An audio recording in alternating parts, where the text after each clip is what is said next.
no matter when you played against the Bears, against the Giants, there's no give and no take. Everything went. I mean, they just hit us with everything they had, and we responded and hit them with everything we had. Well, that's the way football, I think, always should have been played. And it was a type of game where we played hurt.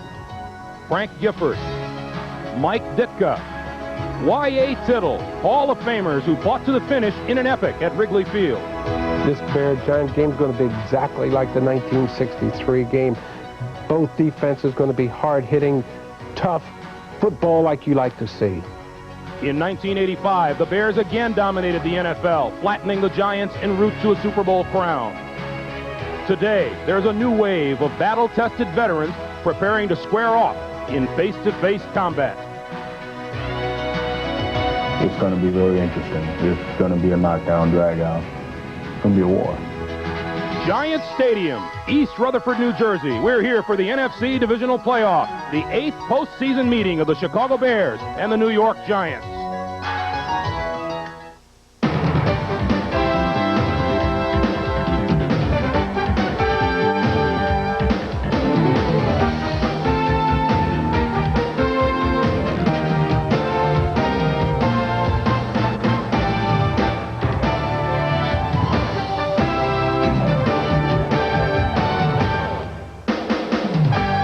A capacity crowd of 76,000 making its way into Giant Stadium. Out in the massive parking lot, the tailgaters are wrapping up their pregame rituals and preparing to head into the stadium where they hope to watch their heroes join the Bills and the 49ers, who have already qualified for next Sunday's conference championships. But in order to do that this afternoon, they'll have to make their way past Chicago, a team which is willing to do it the hard way, invading enemy territory in pursuit of the big prize. On this, the next step to Super Bowl 25. And hello, everyone. I'm Greg Gumbel, along with Terry Bradshaw. We welcome you to our CBS Sports continuing live stadium coverage of the NFC Divisional Playoffs. And it's the Bears and the Giants. Chicago has won the last 5 meetings, dating back to the last Giants victory at Yankee Stadium in October of 1989. The Bears and the Giants today, as always, represent the epitome, Terry, of good old-fashioned smash-mouth football. Say what, Greg? No, please don't. Hey, cold weather, smash-mouth football, rock-em, sock-em, good kind of stuff. You know, what we're going to see today is totally unlike what we saw yesterday with the Redskins and the 49ers when 80 passes were thrown. That's not smash-mouth. Today, we might not see 8 passes thrown. Yeah, now here's a question for you. Will the Bears play smash-mouth? On Friday, Mike Ditka was asked about his game plan by someone with a special vested interest in the outcome, the coach's 17-month-old granddaughter, Lauren. She wants to see the game plan.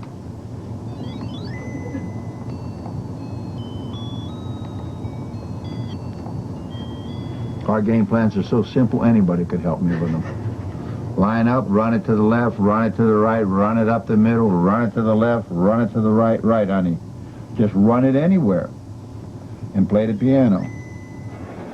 You get the feeling Lauren has heard that game plan before. Well, Mother Nature has seen fit to give us a break today. The temperature is a relatively balmy 30 degrees, and the key today under sunny skies may well be the wind, with gusts of 15 miles an hour. The forecast is for partly sunny and a wind chill right around 11 degrees. But what about the condition of the field, Terry? Well, when you look at the flags, what you see is not what you're getting down here on the field. It's totally opposite. I got out early. You know, this is one stadium, Giant Stadium, where you walk around it as a player long before the game starts to find out what parts of the end zones, the corners of the playing field, the wind has their greatest effect. And I found this out. If I were quarterbacking this game today and running a ball control offense, if I ever did throw the football, I would throw it inside the 20-yard line, 20-yard line on in, because the wind has virtually no effect on the football whatsoever. All right, Terry, well, as part of the smash-mouth philosophy, both teams will rely heavily on their running games. And for quick updates, let's check in with Pat O'Brien and Leslie Visser, starting with Pat, who has the latest on Chicago's all-pro running back, Neil Anderson. Pat? All right, Greg, Terry, thank you. You know, we were flying across the country last night. We were talking about how, in many ways, Neil Anderson is the Chicago Bears. And the story with him all week had been 2 cracked ribs. And I talked to him about 10 minutes ago, and he said he's going to play in a lot of pain today. He said, if you ever had a cracked rib, every time you breathe, they hurt. And I said, what about, what's that going to do to you? And he said, well, I'm an old-fashioned guy, Pat. He said, I'd play without a helmet if I had to. I said, well, what about when LT hits you? And he said, I plan to hit him back. So we went to LT, and I said, LT, how do you deal with guys with cracked ribs? And he said, Pat, we have a school to hit guys with cracked ribs. Let's see what's going on the other side in Leslie Visser, V. Pat, about the only Anderson not here is Hans Christian. You know, there's been a little bit of mystery today as to who Bill Parcells will start at running back. Well, behind door number 1 is 33-year-old Otis Anderson, the sure-handed veteran. Behind door number 2 is Rodney Hampton, the sensational rookie. I just spoke with Hampton a little while ago. He said it doesn't matter who starts, only that they get the job done. Well, in fact, it will depend on field position. If the Giants' first possession is inside the 20, it will be the experienced Anderson. Anything beyond that, it will be Hampton. That's it from here. Greg?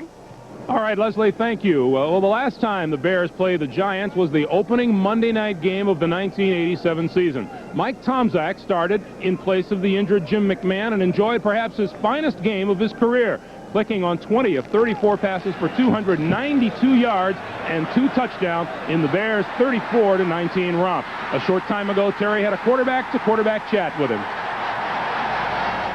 Mike, coming off the last week's victory over the Saints, first thing I'd have to know is where's your confidence level right now? It's gone up another level. I think with the victory last week, it's done a lot for me personally. I think it's done a lot for our team, and hopefully that can catapult in something big here this afternoon. More comfortable traveling on the road for you than at home? A lot less pressure. I think it's a lot quieter, first and foremost, and I think you're more focused on the road. Not that you're not focused at home, but there's more distractions when you're at home. If the Bears win today, what's really going to be the key? I think we've got to score inside our plus territory, inside the 20-yard line. We can't turn the ball over inside there, and I think we just have to be the aggressor. I think we really have to get after him. Boy, Mike Tomczak's confidence factor has been a major subject of conversation around Chicago. What do you think? It's gone through the roof, you know, and when people ask me a question about someone's confidence before a big game, look at their eyes.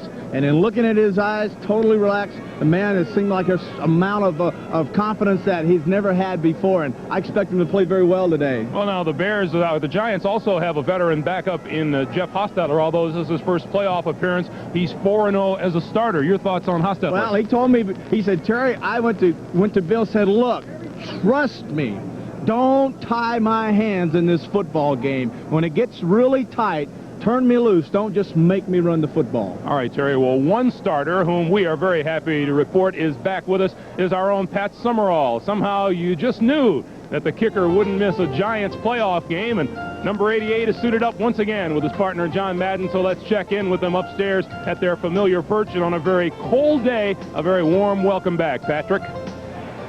Well, Greg, I can't tell you how great it is to be back, and I thank all those who said thanks and welcomed me back. John Madden, of course, with me.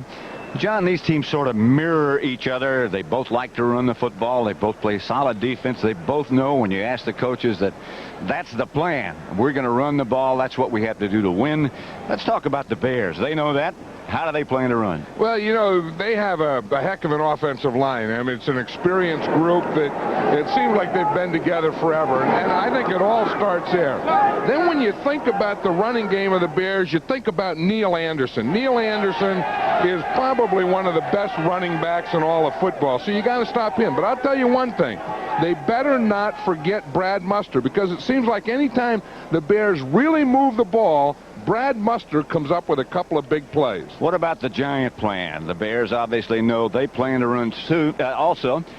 How do they plan to get that accomplished? Well, you know, they're going to use a couple guys. They're going to use O.J. Anderson, and they're going to use Rodney Hampton. They're going to bring them in and out. I think O.J. will take the tough yardage, you know, going in, coming off the goal line, short yardage, those types of things. Rodney Hampton playing in the middle of the field. But, you know, we can talk about this running game, and I think it is going to be a running game. But I think in order to keep it going, in order to keep drives going and really make drives and score touchdowns, somewhere it's going to go on the shoulders of these quarterbacks. And one of these guys is going to have to rise to the occasion, one of these quarterbacks, and have a big day today. Should be interesting. Now back to Greg Gumbel. All right, Pat, when we come back, Pat O'Brien will relive a long journey with Dan Hampton, and Leslie Visser takes a quick ride with Pepper Johnson as this divisional playoff edition of the NFL Today continues live from Giant Stadium here on CBS.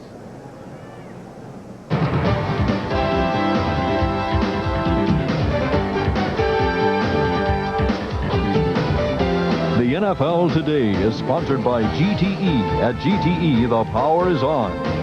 Beef Industry Council and Beef Board. Beef, real food for real people.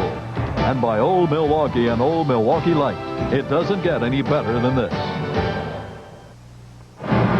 Giant Stadium on a sunny Sunday afternoon as the Chicago Bears and the New York Giants get set to do battle here. You know, we fly all night to get back here from San Francisco. What's the first thing Leslie Visser does? She goes for a car ride earlier today with Pepper Johnson of the Giants and his girlfriend Yvette Robinson. Leslie. Hi ho, Greg. It was off to work we went. You know, different players have different levels of anticipation for a game like this.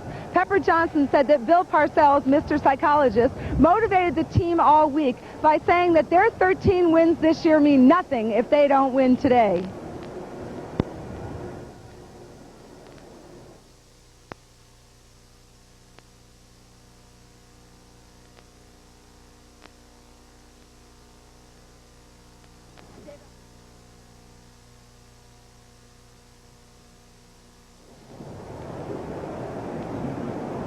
I'm sorry, I guess we weren't able to have that track. Pepper said that what they've talked about all week is that you don't get many opportunities in life, particularly for Lawrence Taylor. They said he's at the end of his career. They want to do well for him. Pepper said that going against Neil Anderson, that will be his main job, an inside rush on Neil Anderson. He also said that, ironically, it's an interesting game for him. He went to college with Mike Tomczak, and he broke Mike Tomczak's leg in practice one day in spring practice. He said, well, he doesn't wish that for Mike Tomczak today. He wouldn't mind if Mike maybe had the wind knocked out of him. Let's go over on the Bears side of the field to Pat O'Brien. All right, Leslie, thank you. You know, for the Bears, they've been all business this week, but for one of the Bears, this business trip to the New York area has been a sentimental journey. After 12 seasons, 10 knee operations, and 4 appearances in the Pro Bowl, Dan Hampton is retiring, and he hates it when we say this, but this could be the final game for the Danimal. It's up to you, New York. We're ready to go. How does it feel? Well, crowded, but yet lonely. And so Dan checked out the local tabloids to see what the scribes had scribbled. Yeah, we're staying right here in the Meadowlands. The stadium's, I can look right out the window and see it. Yeah, it's like a driver wedge away from me. Thank you. Good luck, Dan. Last night, Hampton was busy doing some writing of his own. As he arrived at Giant Stadium this morning to pen the latest chapter in a storied career, we had a chance to chat with him. Welcome to New York. Have you lifted the hood up on this whole body, and how's it look? I think things are going to go pretty well for us today. The team seems to be really focused, and you know, they're playing Frank Sinatra music here, and Fridge hates that, so he's going to be ready to go too. Look for big things. What about this turf today on your knees, bone to bone? Well, you know, it's something I don't look forward to. It's like going to the dentist. Sometimes you got to do it, though.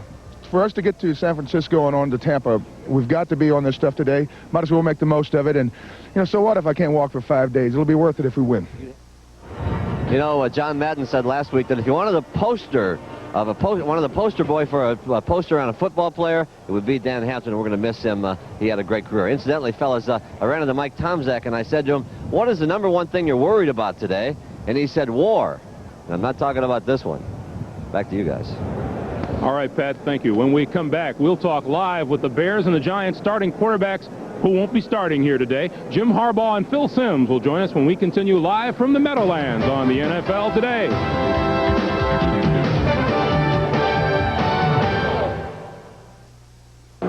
About 12 minutes to kickoff here at Giant Stadium, and the officials are about ready to summon the players as we await this NFC Divisional playoff matchup between the Bears and the Giants.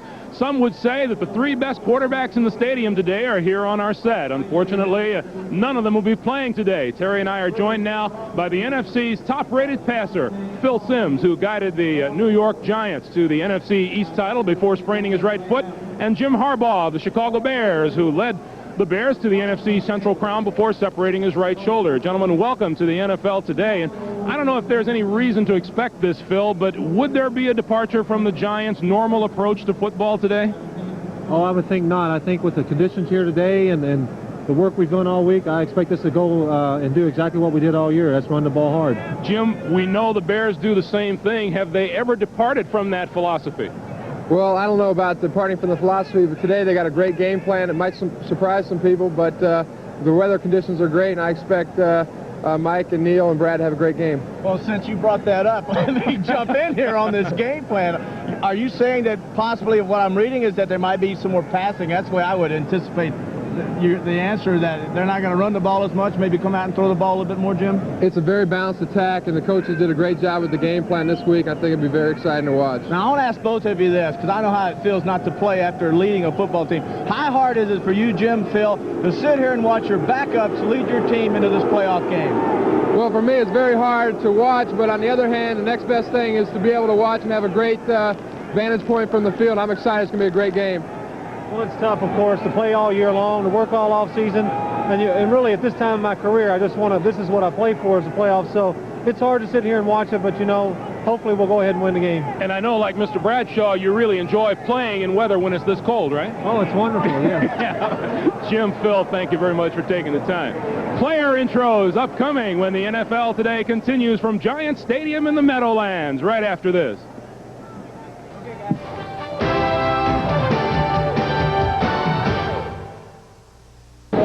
76,000 fans set to show their affection for their NFC East Division champion New York Giants.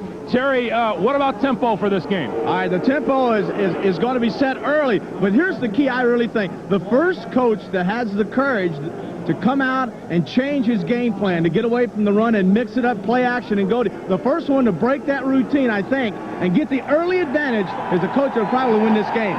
Well, the Chicago Bears have won the toss. Their offensive unit has been introduced, and now field announcer Bob Shepard set to introduce the New York Giant defense.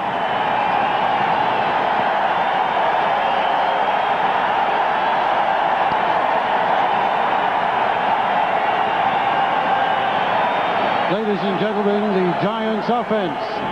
At center, number 65, Bart Oates. Right guard, number 60, Eric Moore. Left guard, number 66, William Roberts. Right tackle, number 72, Bart Rosenberg. Left tackle, number 76, John Elliott. Tight end, number 89, Mark Bavaro. Wide receiver, number 82, Mark Ingram. Wide receiver, number 85, Stephen Baker. Quarterback, number 15, Jeff Hostetler. Running back, number 24, Otis Anderson. And running back, number 44, Maurice Carthon.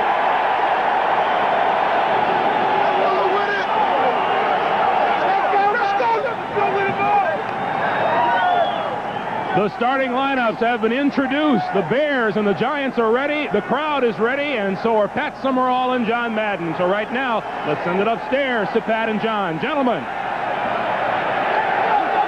All right, Greg, thank you very much. I don't care what they say, John. You've been there as a coach. I've been there as a player a long time ago, admittedly.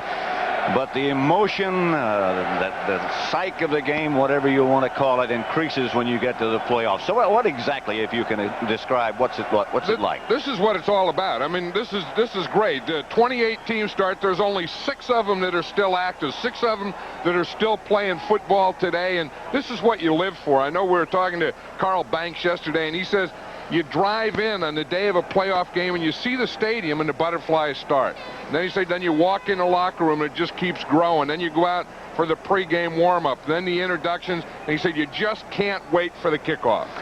The Giants today on offense start a quarterback, Jeff Hostetler, who has never started a playoff game, so that feeling's got to be strange to him. Now you ask both coaches, we got to run, we got to run. That's what Ditka and Parcells both say. With that in mind, might the Giants make some sort of defensive change to stop that run? Well, you know, they're going to make an interesting change in that they're a 3-man line that plays a cover 8, you know, which is a double zone, and it's stronger on the outside for the sweeps and the off tackle. And what the Bears do, the Bears' running strength is really to the inside. So what they're going to do for the first time all year, they're going to, one, bring the strong safety up more, get him involved in run, but they're going to use a 4-man line for the first time. You know, John, the chess game continues now. Of course, Bill Parcells making that change to a 4-man front. Mike Ditka, I think, has in the back of his mind to expect a change like that. So he might make a change on his offensive game plan. Well, you know, I think that Mike Ditka might do what Terry Bradshaw was starting. You know, the first coach that gets away from the game plan, because he told us last night he was going to do that, that they're out there and they're waiting for pass. So what we're going to do is we're going to go out and maybe start passing. You know, they expect to run. They're all going to gang up. They're doing all that thing. Maybe start the passing, maybe doing some different things early. As Terry Bradshaw said earlier, he looked in Mike Tomczak's eyes. He could see confidence. I'll tell you, he better have seen confidence, and it better be there early. So we'll just have to wait and see, and it should be very interesting. John Madden and I will be back with the opening kickoff after this word from your local station. You are watching the NFC playoffs on CBS.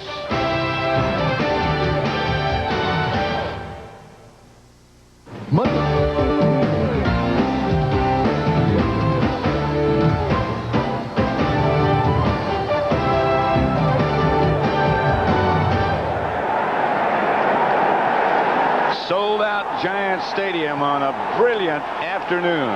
Completely unexpected by most of us. Temperature is supposed to get up to 40 degrees before the game is over, as you look in on Mike Ditka's last meeting before it all began. Bill Parcells, the Giant coach, on the other side. Temperature right now just exactly at freezing. The wind northwest 13 miles an hour. The wind chill factor makes it feel like it might be 12 degrees. And the forecast partly sunny.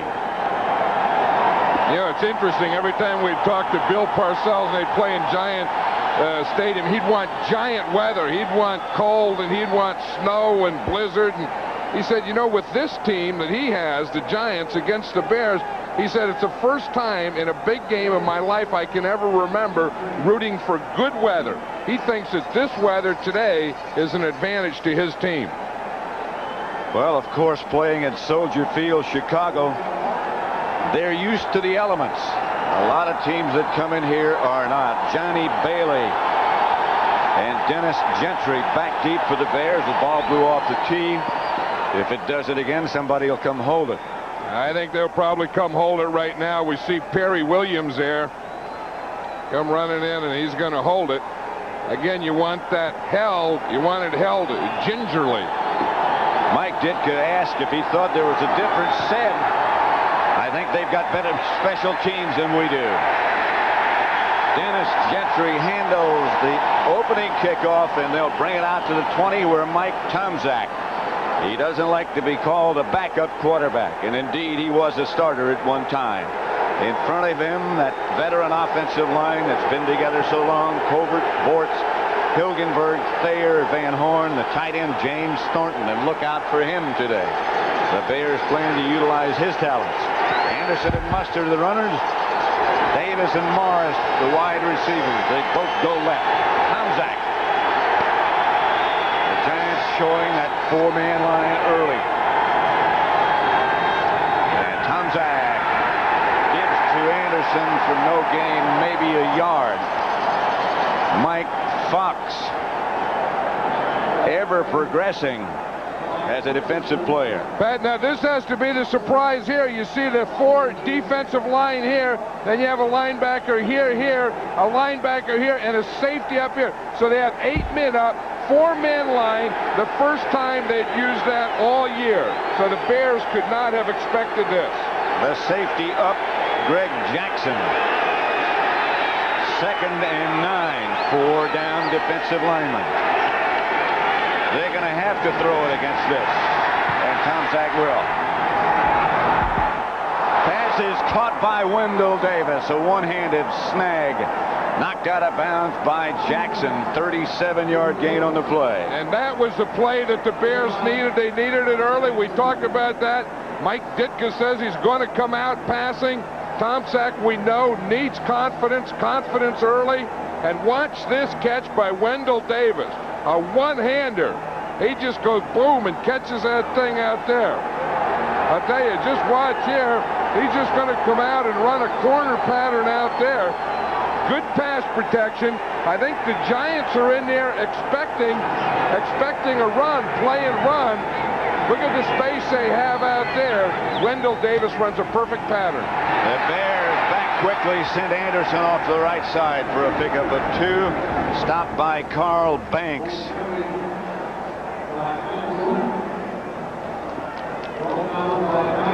I think that helps. You know, that's one of the things we talked about, the running. We know it's going to be Neil Anderson.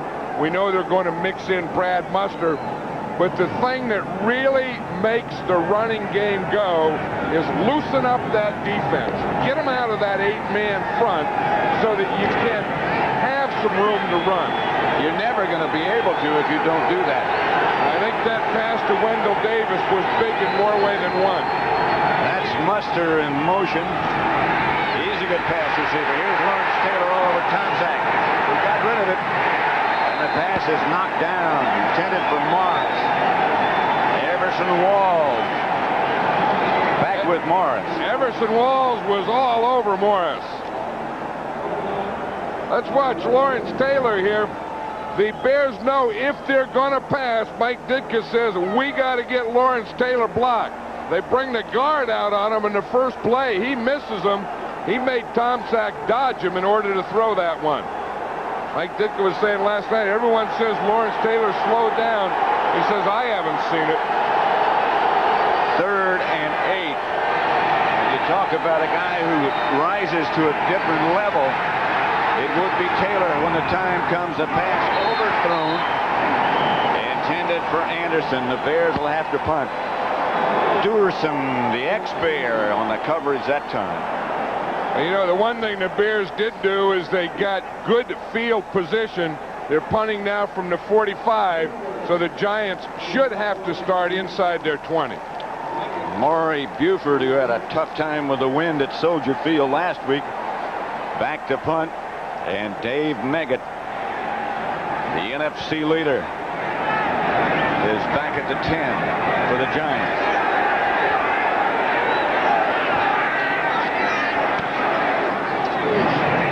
Hangs from Meggett. Signals fair catch. The ball bounces and is down to about the 5 by the Bears. Crosley, I believe, was the tight end who was down. James Coley, I beg your pardon. No score yet. 0-0. The NFC Championship game, playoff game, as Jeff Hostetler makes his first start in the playoffs. Up front of him, Elliott, Roberts, Oates, Moore, Riesenberg, with Mark Bavaro, the tight end. In the backfield, Otis Anderson, the veteran, with Maurice Carthon. Ingram and Baker start wide. Baker's left, Ingram's right. Jeff Hostetler as the Giants start from them 5. The fake is to Anderson. They're going to do the same thing the Bears did. Anderson incomplete. The Bear defense, they both are stingy. Up front, Trace Armstrong and Richard Dent. The ends, William Perry and Dan Hampton. In the middle, the linebackers, Rivera, Singletary, and Morrissey. And the secondary, a good one, Wolford and Jackson, the corners. Mark Carrier and Sean Gale, the 2 safety men.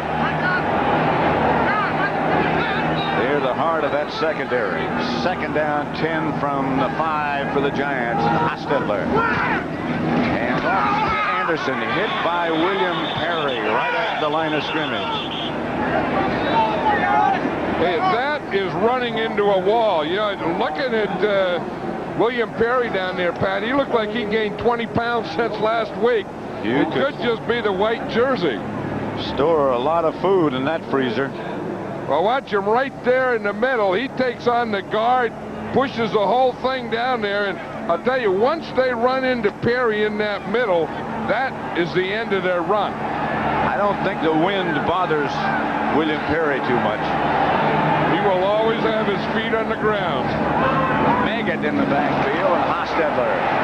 Flag on the play. Hostetler out of the end zone for Baker.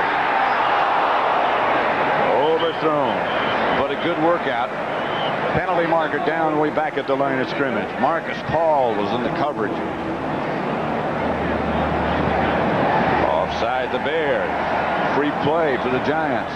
You know, if Jeff Hostetler knew that was a free play, if he saw the Bears jump, then that's a very, very smart thing to do. If you got a free one, go big. Defense, number 95, 5-yard penalty. Repeat the down, third down. That's Richard Dent. Here's what we're talking about right there.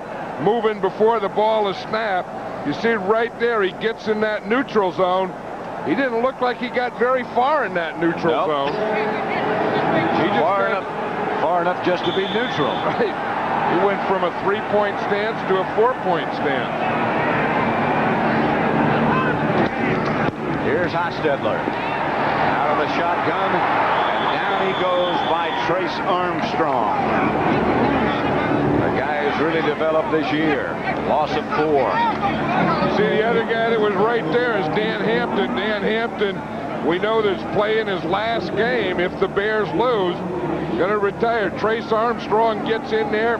He's going to come from the right side of the screen.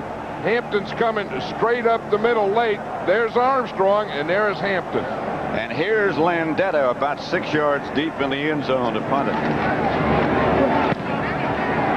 Driving low spiral to Bailey, who handles it at the Bear 40. And the coverage teams are down in a hurry. Bobby Abrams made the stop. 51-yard punt. Only a 1-yard return. NFC Championship next Sunday on CBS Sports at 3:30 Eastern Time. The 49ers await today's winner as Joe Montana and company have an eye on an unprecedented 3rd consecutive Super Bowl championship.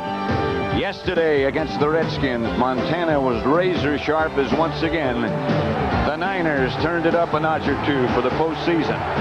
That's the NFC Championship next Sunday on CBS Sports. Back at Giant Stadium, Tom Zach looks at a Giant 4-man front on defense. Outside, picked off by Mark Collins. Intended for Dennis Gentry, bounced out of his hands, and Collins got the rebound.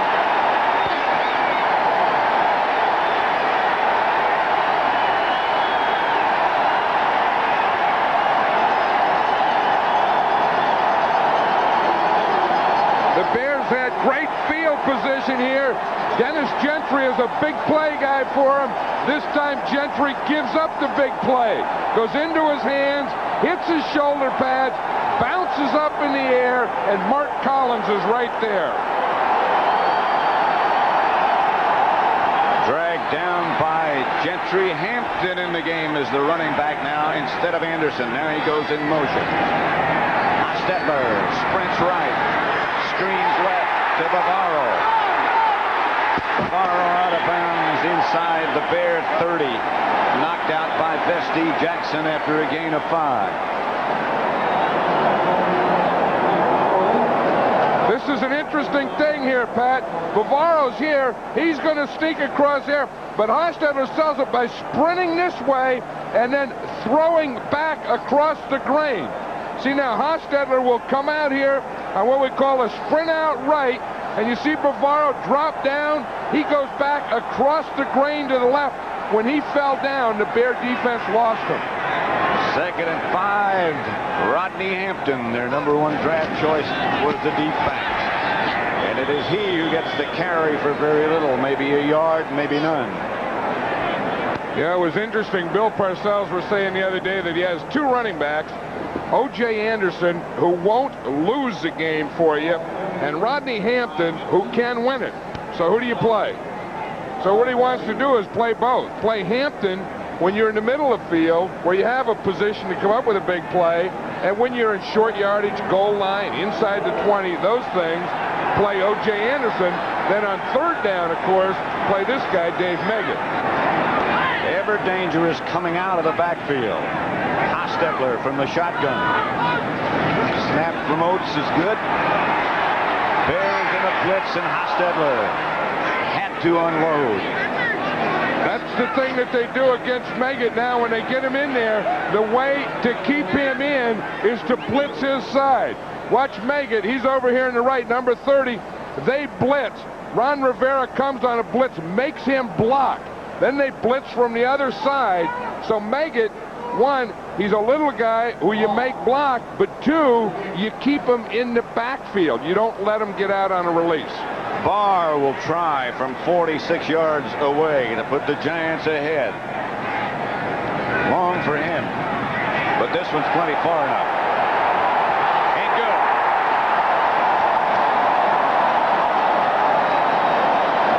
And the Giants break on top. They lead 3-0 in the first quarter. 3-0 Giants, and this is what set it up right here. Tomczak to Gentry.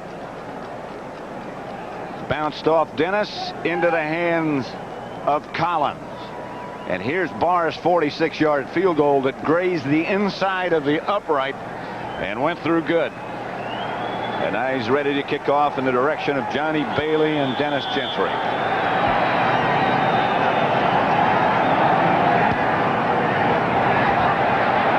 It's going to be Bailey.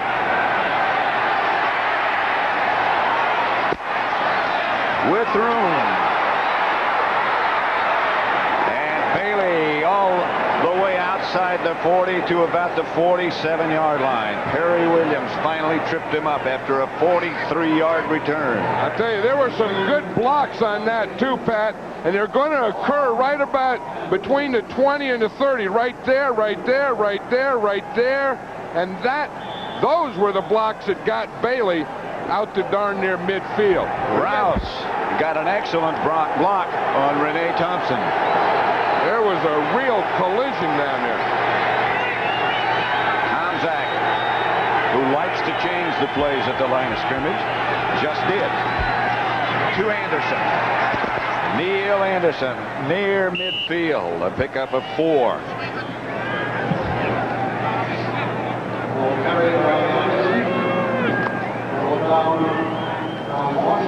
First 2 possessions for the Bears. They started at their own 20. Wound up having to punt.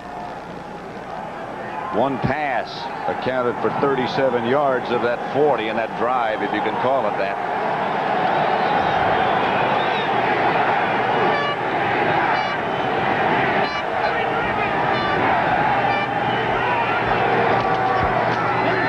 Tomczak back to throw. Morris inside the Giant 30 to about the 25, stopped by Guyton. Here's the thing, the Giants are still using that 4-man line. That's a little play pass. They want them to play against that run, to stay up in there tight. So the Giants are up in there tight, and their receivers like Ron Morris can get in there behind them.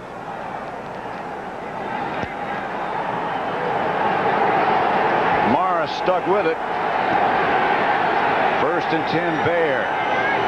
Morris split wide to the right. Ball's on the 25. Giants lead 3-0. That's Muster. Anderson, beg your pardon.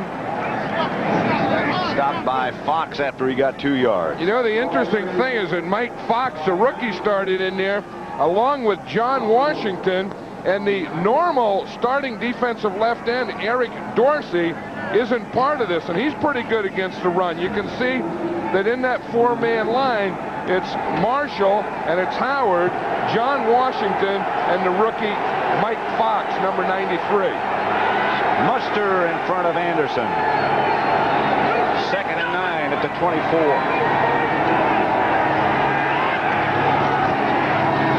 That's Anderson. Down to the 21, he might have gotten 3. Make 4. Washington and Howard combined to make the tackle. Mike Ditka by now knows that the Giants are playing him in a defense that the Giants haven't played all year. So he has to change his thinking. He has to change. Now you can see Washington and Fox going out. So now, of course, they're going into their 3rd down defense.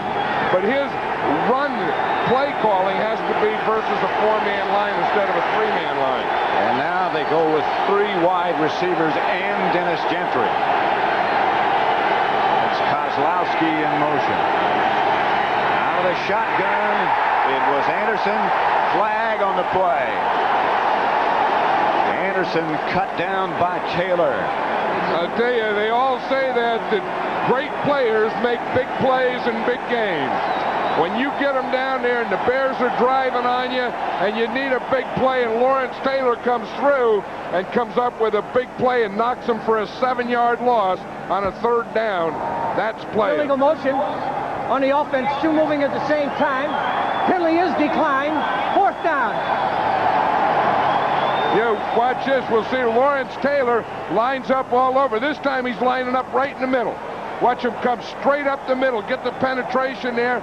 They can't get him, and he makes a tackle for the 7-yard loss. He's just too quick.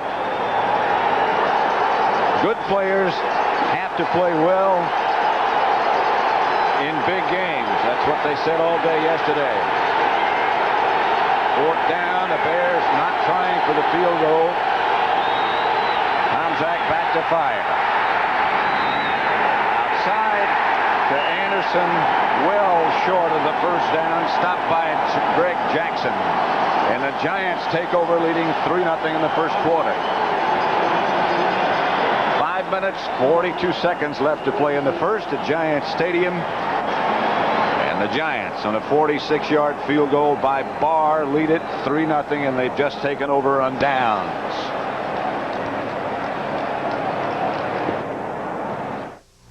Annual All-Madden team coming up Saturday at 9 o'clock. You've moved into prime time.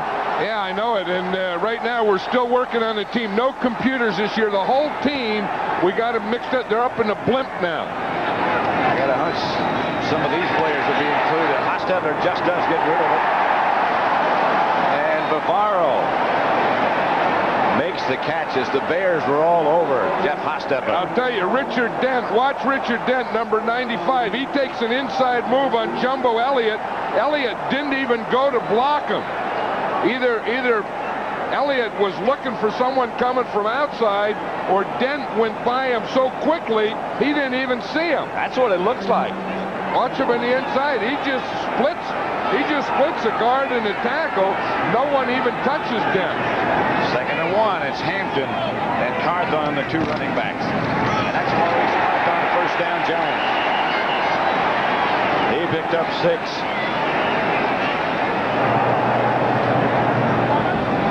Members of the Giant defensive unit over on the sideline. Well, of course, they're talking about that 4-man line they're using and getting the safety up there.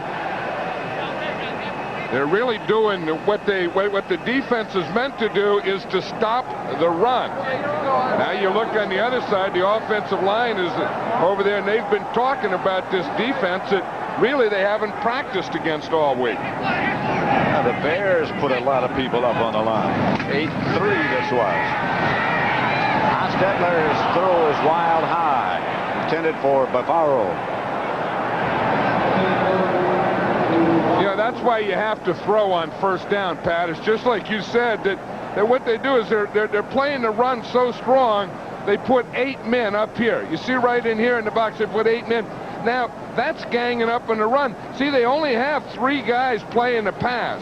Now, if they do that to you, they're really forcing you. They're daring you to run, and they're just forcing you to throw the ball. Brings up 2nd and 10 from the 39. Giants leading 3-0. Megan is on the left side behind Hostetler, and he fires complete to Baker. Baker out of bounds at the Bear 36. S.D. Jackson wrestled with him, but a gain of 25, a Giant 1st down. Hey, if S.D. Jackson looked like he was looking in the backfield or something, good pass protection here, gives Hostetler time. Baker runs it out. Jackson is about 8 yards away from him. I mean, Jackson was really playing inside of him, and if he does that, Baker's going to run outs on him all day. Then at the end, it looks like Vesti even gets a little face mask in there. And gets away with it. 1st and 10 Giants at the Bears 36. 3:45 left to play in the first quarter. Hostetler chased by William Perry for a moment. Gets it to Ovitz Anderson. Inside the 30. Sean Gale made the stop after a pickup of 7. You know, that's the thing that the Bears were worried about yesterday, Pat, and talking to all the Bear defensive linemen, that Hostetler does move. He not only moves on rollouts and bootlegs, but he also scrambles here. Watch this. This is a play fake. He fakes in here. Now when the pass protection breaks down, he moves a little more. O.J. Anderson will see he just moves with him. He's just mirroring Hostetler. And then, boom, he's able to hit him for about a 6-7 yard gain. 2nd and 4. Ingram, the man on the move this time. And off to Carthon. Hit once behind the line. And then nudges this way. Stopped by Armstrong and Perry. I think one thing, the Giants, because of that 8-man front, you'll see they don't want to run on first down. Look at the Giants down here. They have rush 0, pass 5 times on first down, because that's the down that the Bears are ganging up on the run. Veteran Dan Hampton playing perhaps his last game. He doesn't want to hear that. He wants to play one today, he wants to play one next week, then he wants to play one the following week. Taking a lot of deep breaths. This is Anderson. Bounces away momentarily. It's close to a first down, maybe, maybe not. I'll tell you, when you run inside against the fridge, you aren't going to get a lot of first down.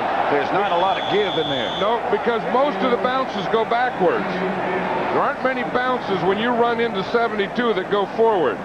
They go backwards or sideways, or they'll go upside down.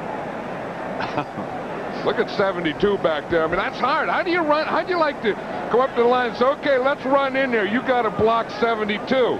You'd say, hey, coach, let's try something else, huh? The referee can't even see where to put the the yard marker. I told you they bounce back. That's the difference in the bounce. Bill Parcells goes for more first downs on 4th downs than any coach I know. Especially here. 4th and about 1.5 feet. I'll tell you, I wouldn't run it at the fridge. I mean, I would kind of try and get it off tackle or someplace else, because I don't care. You know, I mean, they say he's big and all this, but you don't move that guy. He moves wherever he wants to move. And he moves you where he wants to move you. There to 26. Roscoe is the man in motion, and Hostetler comes out of there. It's the pass to Bob Roscoe, first down Giants. Picked up 6. Sean Gale knocked him out of bounds. You know, that's a gutsy call by Bill Parcells, because you don't get another one. That's 4th down. You know, and I think you wonder, do you have confidence in Hostetler? I think Bill Parcells right here showed that he had confidence in Jeff Hostetler. I think he had confidence in Roscoe, too. Yeah. I mean, you call a play where your backup quarterback who's starting has to throw it to your 3rd tight end. That takes a whole bunch of guts. That's the drive so far. Every pass they've thrown, except that one's been on first down. This one is another one. For Baker, touchdown.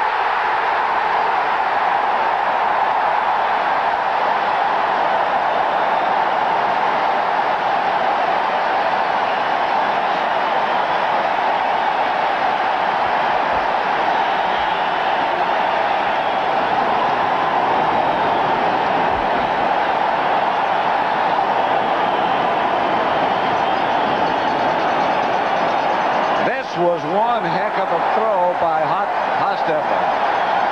If they're going to get a big play in the passing game, it's going to be to Stephen Baker. Of course, we know his nickname is Touchdown Maker, but he is the guy who can really get open. It was a heck of a throw by Hostetler, but did Stephen Baker make a move on that corner move? He ran what we call a corner pattern. He's going to start in, then go back out. Watch Hostetler make that throw. I think they're reviewing it, Pat, right now. There's 1 foot, 2. He had both inbounds. Now we look at it from that angle. Still has 2 feet inbounds. But the move to get in that position by Stephen Baker was a heck of a move. That shouldn't take too long. Let's review. After further review, play stands as called. Touchdown. Barr will try the extra point with 1 minute and 4 seconds left to play in the first quarter. This would make it 10-0 Giants.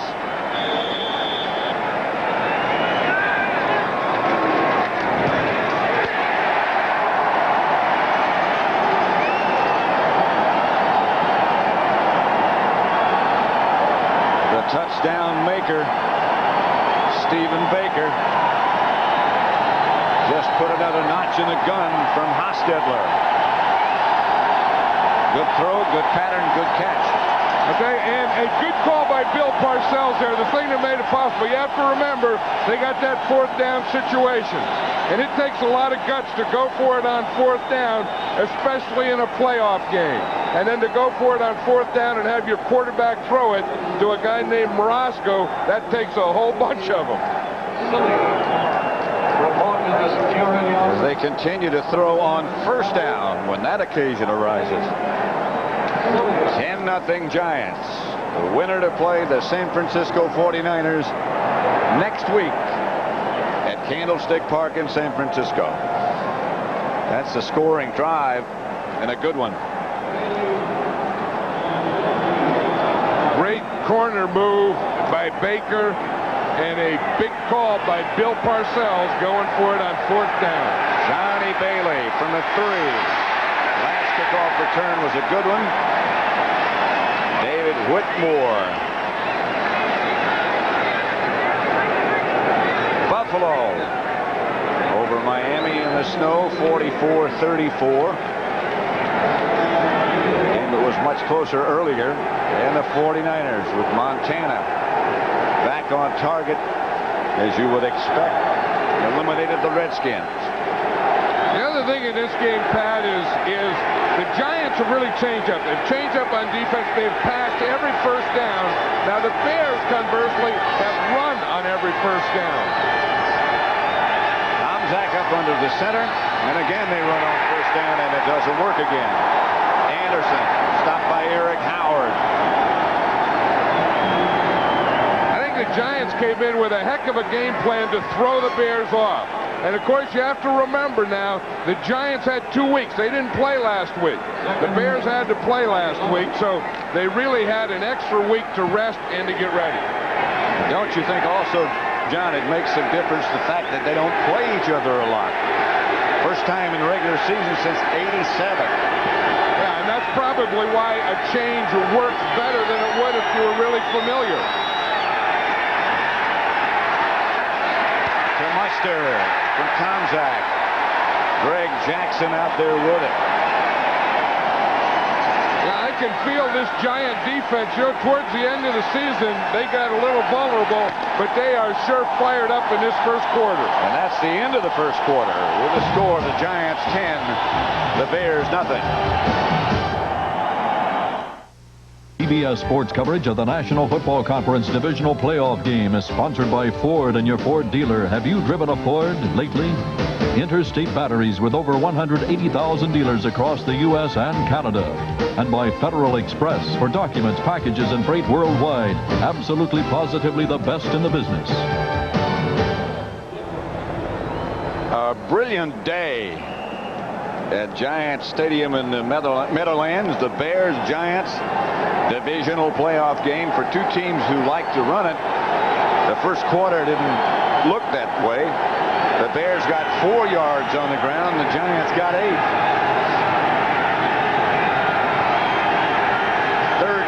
Second down, I beg your pardon, and 10. Third down this is. Incomplete. Wendell Davis, the intended receiver. That brings up 4. Perry Williams, the defender. You know, when you have these backup quarterbacks playing like Jeff Hostetler and they have some success, they throw a touchdown, and you see pictures of them, they just look like different guys. You can just see their confidence building. Buford back. Mega back. Talking about dangerous guys, Stephen Baker being one of them. David Megan is another one on this Giant team. That's one of the reasons Bill Parcells wanted nicer weather for those two guys. Good kick by Buford. Megan will handle at his own 30. Knocked out of bounds by the Bears, Maurice Douglas. 50-yard kick by Buford. 13-yard return by Meggett. 10-0 Giants as we open the second quarter.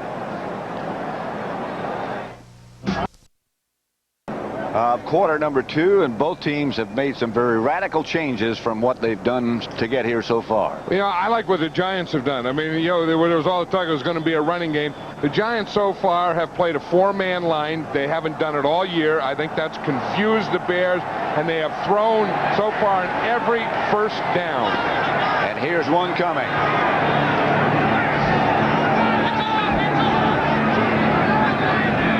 Operate from their own 43-yard line.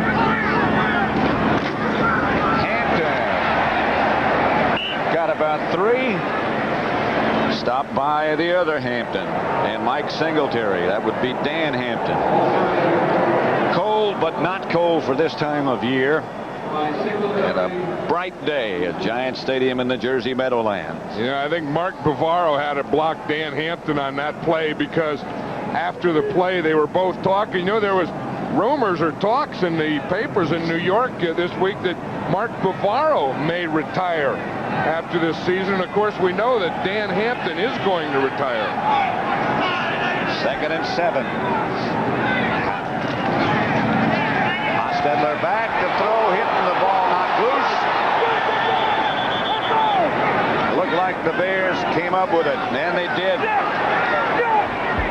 Big play by Steve McMichael. McMichael just got a push, and he just exploded right through his blocker, right into and right through Hostetler, and knocked the ball out. And Hampton came up with it. I'll tell you, watch right there. You're going to see McMichael. He's going to come right there and explode. You see him right through his blocker and right through Hostetler.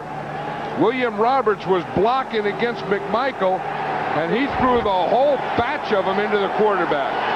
1st and 10 Bears at the Giant 38. Those turnovers again.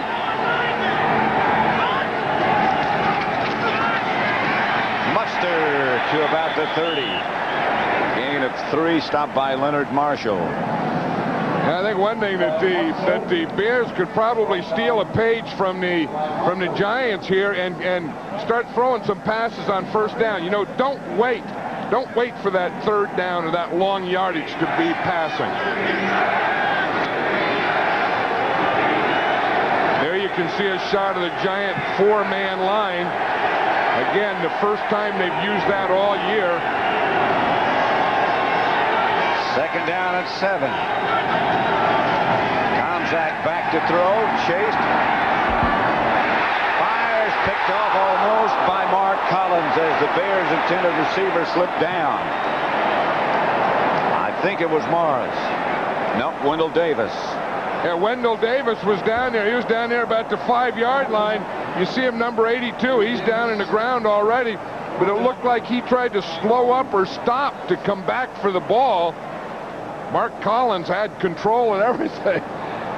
You see the expression when you know you have one and you just don't get it. So it brings up 3rd and 7. Tomczak 4 out of 9. Davis right, Morris left. With Kozlowski. And Gentry on the inside of him. Tomczak back to throw it. Gets it outside to Neil Anderson, a Bear first down. Renee Thompson made the stop. That is the type of thing that Neil Anderson, you know, you talk about stopping Neil Anderson. It's not only as a runner, but it's also as a pass receiver. You see here, he gets the ball, turns it upfield, and that's a good tackle by Renee Thompson. Renee Thompson, of course, one of the best special teamers in the league. Neil Anderson, one of the best running backs in all of football. In every facet of the game. 1st and 10 at the 27 for the Bears. Giants lead 10-0. Here's Muster. Stopped by Eric Howard after a gain of 3. Yeah, I think this is where the Bears have to start mixing up some. We look at today, they have on first down last week, they ran 21, passed 6. Today, they have run 7 times and only passed 1. That's where I think they have to get some of their mixture in. 2nd and 7. It's a Giant 24. Giants leading 10-0. Thornton moves over to the right side. Tomczak fake to Anderson. Pass caught by Thornton. At about the 6, a pickup of 18 yards. Myron Guyton was a Giant defender. Mike Ditka told us last night Thornton had to have a big game. He said because the Giants like to just leave a linebacker on the tight end a lot. Here it's a safety on him, but Thornton still beats him. Good throw by Tomczak. He threw it. If anyone was going to catch it, the only guy that could catch it was Thornton. 1st and goal. The ball's at the 6. Muster and Anderson behind Tomczak. Anderson for a couple. Stopped by Eric Howard again. There you see Greg Jackson, the safety, up there too. The Giant defense is really ganging up on that first down run. And the way to help that, of course, is you got the 4 linemen, you have your 3 linebackers, and then you get your safety up there. But you see all those guys up in there. Everyone is up in there to stop the run. You see 47. Boom, he's just hitting it right now. They don't look like they're worrying about passing down there. 2nd and goal at the 4. Anderson split wide left this time. Muster the lone back. Tomczak intended for Muster, who was open, but over his head. The Bears have only gotten 12 yards and 10 rushes. Yeah, you're right. I think at first he was looking for Neil Anderson, who was split out all the way to the left, like you said. And then Pepper Johnson gets in his face, and he has to come back, and he dumps it off to Muster. But watch Pepper Johnson, 52 there. See, he makes him throw a bad one there. Because had he thrown it shorter or seen Muster, that would have been a touchdown. Ex-Ohio State teammates, Tomczak and Pepper Johnson. 3rd and goal at the 4. Ditka looked on. Tomczak to Muster. Close, but not quite. Now this is going to be really interesting for Mike Ditka. Half the Bear players are out on the sideline. What do you do now? You're down 10-0. You're in the playoffs. I think you have to kick the field goal. I think so too. I think you have to get on the board. That doesn't mean that that's what he's going to think, though. 4th and goal at the 1, and it really is a little bit closer than that. About the 1-foot line. Mike Ditka's decided to go for it. I'll tell you, this is football. This is championship football. You can play in the middle of the field. You know, that's for show. This is for dough down here. This is what it's all about. And the Bears use a timeout. 10-0 Giants. They're all divisional playoff. The Giants lead at 10-0, but the Bears are at the door inside the 1. 4th down, and they're headed for it.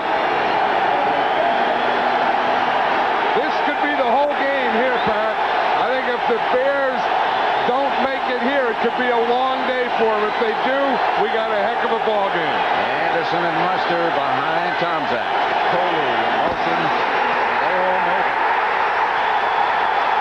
John Washington was the first man to hit him. Muster the ball carrier, and he just got stuffed.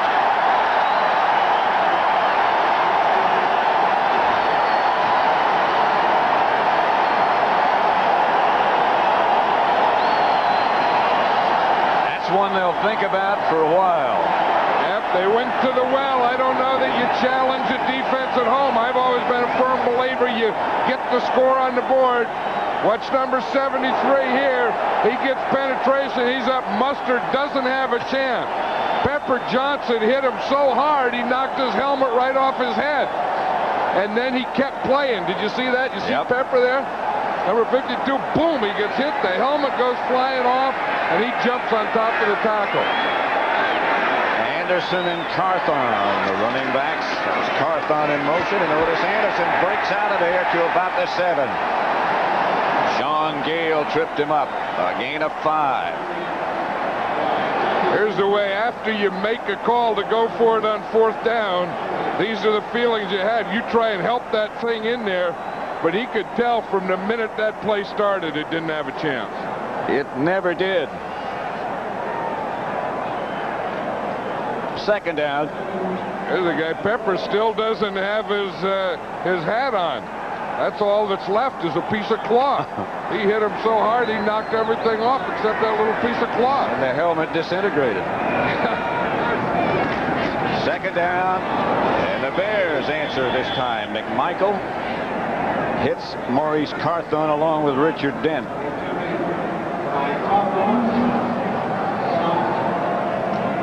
Yeah, this is the one that you know, when you talk about playoff or plays that get you to the championship, this may be the play that the Giants remember. That this is the play. This could be the play that took them to the championship game.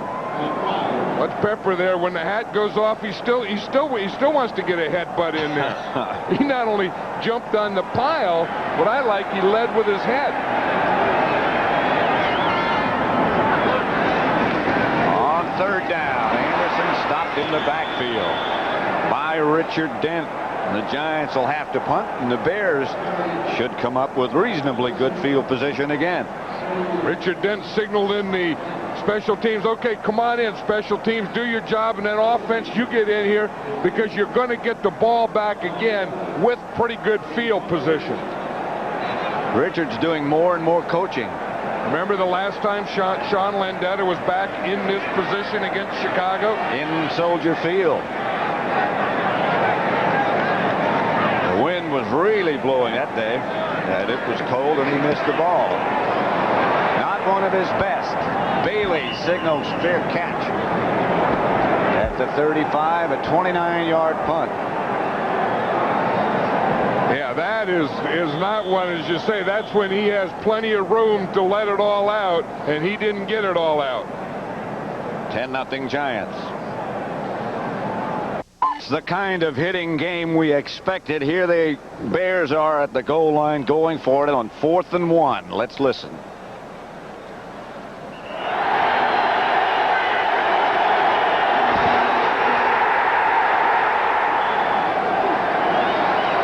Helmets flying along with bodies. That is football. The only thing is you expected, you would have expected Brad Muster to be leading Neil Anderson instead of Anderson leading Brad Muster. Tomczak back to throw, gets it across the middle to Muster, and Muster down at about the 16. Yeah, I bet right now you don't second guess yourself as a coach, or you try not to, but I bet right now Mike Ditka's saying, geez, it would have been nice to have the field goal. Now, I don't know if he'd have the same field position, but just think he would have had the field goal, would have been 10-3. Now, boom, you're right back there. You're going for another shot to tie the score. 1st down, Bears at the Giant 15. Giants leading at the moment 10-0. Anderson on the move. Tomczak back to throw. Here comes the blitz. They get it out to Muster, who can't hold on. I think that every time the Bears put a drive together, it's not all Neil Anderson, it's not the wide receivers, but in a drive, in a long drive, there's going to be some Brad Muster and some James Thornton in that drive. Sometimes they lull you to sleep, those two guys. You don't think of them as part of the offense. You think Neil Anderson, and they run it. And indeed, he is a great back. But those two are the added ingredients. Here comes the blitz again. Intended for Anderson. The heat was on Tomczak, incomplete. Well, they tried to get that quick up to Neil Anderson. He is a back most of the time, of course, but that time he lined up as a wide receiver. He was spread out wide. Now, the thing that does is Anderson is a good receiver, but when you put him out here, that puts the Giants' best defender, Mark Collins, on him. I would rather leave an Anderson, let him come out of the backfield or someplace where he doesn't draw coverage by a cornerback. Third down at the 15. Tom Zach back to throw, under pressure again, gets it incomplete, intended for Thornton coming across. He just didn't have time, and this time the Bears will try for the field goal.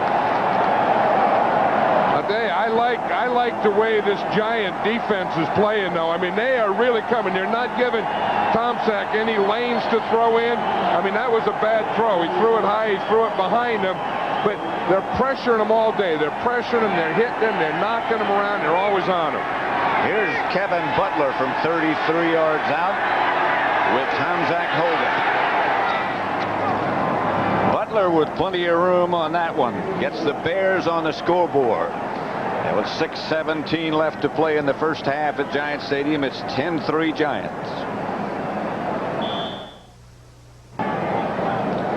Giant Stadium, East Rutherford, New Jersey. Second quarter with 6:17 left, and the Giants leading the Bears 10-3. Pat Summerall here with John Madden. Bill Parcells talking to some of his secondary members. Butler to kick it off, and he's come under criticism this year for being short on kickoffs. This one's not. Meggett will stay in the end zone, and the Giants will operate from their 20. They lead 10-0. Well, the last time the Giants had the ball, the Bear defense played outstandingly down here. They stopped them, they got the ball back, and then that turned into 3 points. And now I'm sure they have to, that's what they're thinking. They have to do it again. There's a Bear offensive line, and we see Jay Hilgenberg, 63. They're looking at the shots, the still photography, the still photos of the defenses. And they're looking to see what that four-man line looks like and what they can do against it. First and 10 Giants, their own 20-yard line. Anderson, the lone setback. Hostetler back to throw, chased out of the pocket by Dent. Hostetler with room to run. Scramble for 12 and a first down. Morrissey tripped him up. I'll tell you, does Jumbo Elliott, the left tackle, love Hostetler for that play? Because what happens, here's Jumbo, here's Dent, he comes in here, boom, Hostetler, now when he takes the inside, Hostetler just gets outside of him. So that's going to tame Dent down. You see Dent take the inside 95, and then Jumbo's just able to push him. Now when he does that, look at how it opens it up for Jeff Hostetler. Now, if he takes advantage of that, then Dent is thinking about that the rest of the game. I can't take the inside. Dent in the middle this time. And Anderson goes where Dent left from.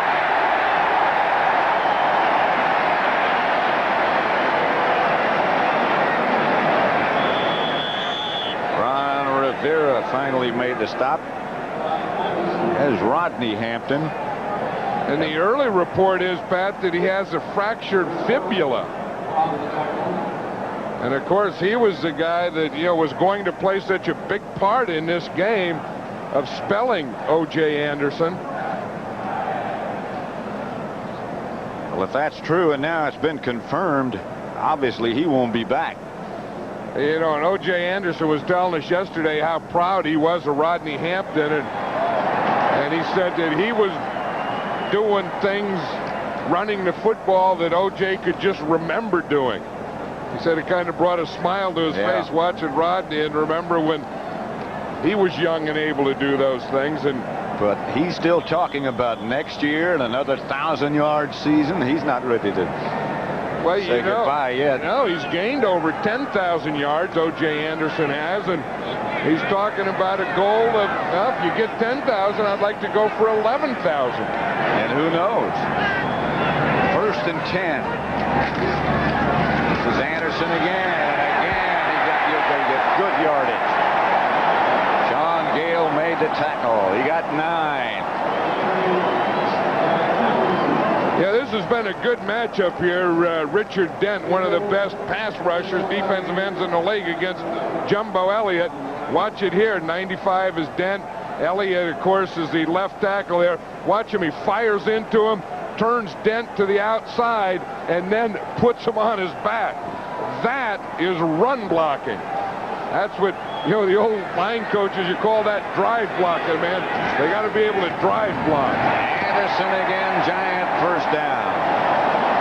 Sean Gale and Singletary made the stop, but Anderson got 9 more. And I'll tell you, they're getting on that side of the line behind John Elliott and William Roberts.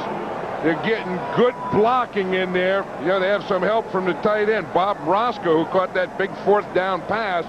But the Giant line now is controlling the line of scrimmage.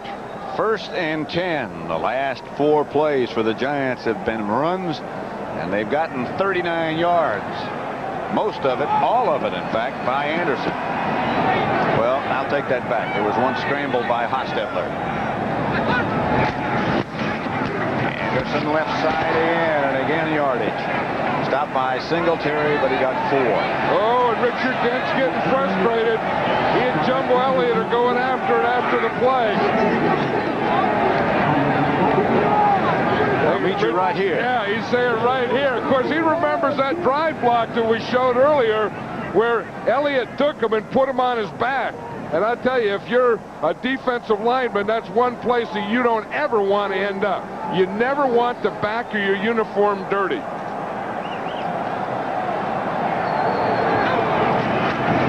Anderson again. And again, O.J. with a push over the right side this time. Stopped by Steve McMichael. 4-yard pickup. I'll tell you, look right here. Here's how these things end. We watch matchups, and you see a defensive guy win. You see an offensive guy win. And the play isn't over until it's over. And they both got a hold of each other's face mask there. That looks like the WWF. I heard a new word that I'd never heard before that Dan Hampton used, saying what kind of football this is going to be. He called it slobber knocker. And I think that's what it is. I think we just saw a shot of slobber knockering. I like that better than smash mouth, don't you? I hate smash mouth. 10-3 Giants. Stadium running back Rodney Hampton spent the last 10 minutes in the locker room where his left foot was x-rayed and retaped. He said he was hit from behind. It's a slight fracture and he may not play again. Pat? Thank you, Leslie.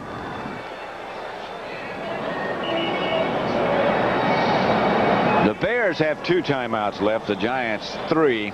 2 minutes to go in the first half with the Giants leading 10-3. Look at Lawrence Taylor down there. He was looking at something. He was intense. Well, he was trying to get into that picture like he was trying to stick a helmet on it or something. Anderson really hammered by Richard Dent. There's a guy you don't want to get too excited. I'll tell you, that's exactly right. I mean, Elliott got the best of him that one play. Here's Richard Dent. He's standing up on that play. He takes another inside, and when he puts you, he's going to put a slobber knocker on you, I'll guarantee you. 4th down, and it looks like the Giants are going for it. Now they call a timeout to think it over. Well, I think probably if they don't go for it, Pat, they would have to kick into the wind, which is just about impossible here. So a timeout with 1:38 left to play in the first half. Giants 10-3. Second quarter we're in. Lawrence Taylor now doing a little meditating and studying and remembering 4th down.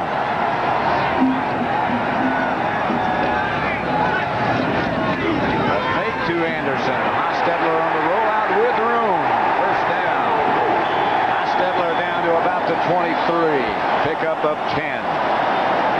He gives you an added dimension, doesn't he? I tell you, he does, and that's the second time on 4th down that the Giants have gone for it. Both times they put it in Hostetler's hands. This time he has an option, run or pass. He just runs all the way because he knows he has the first down. The other time, or the first time, he ran on a sprint out, and he hit Bob Morosco, with a first down. Giants haven't thrown a pass this quarter. They've been able to move it on the ground. Anderson inside the 20. Stopped, tripped up by Hampton. A gain of 3. You know, the other thing, Pat, is they know this stadium. The first quarter, they were going with the wind, so they used it then. The second quarter, they've been going against the wind. Giant timeout. They have one left. Giant Stadium, always sold out when the Giants are here. They have one timeout remaining. The Bears have 2 of theirs, but the Giants on the move have done this all on the ground. Second down. Looks like about 8. Matt Barr's down there clapping. He's clapping for a touchdown, because I saw him try and kick a field goal into this wind, and he was kicking rocks in the pregame. Everything just dies when it gets down to the goal line. Flag on the play right at the line of scrimmage. Pass was incomplete, intended for Baker.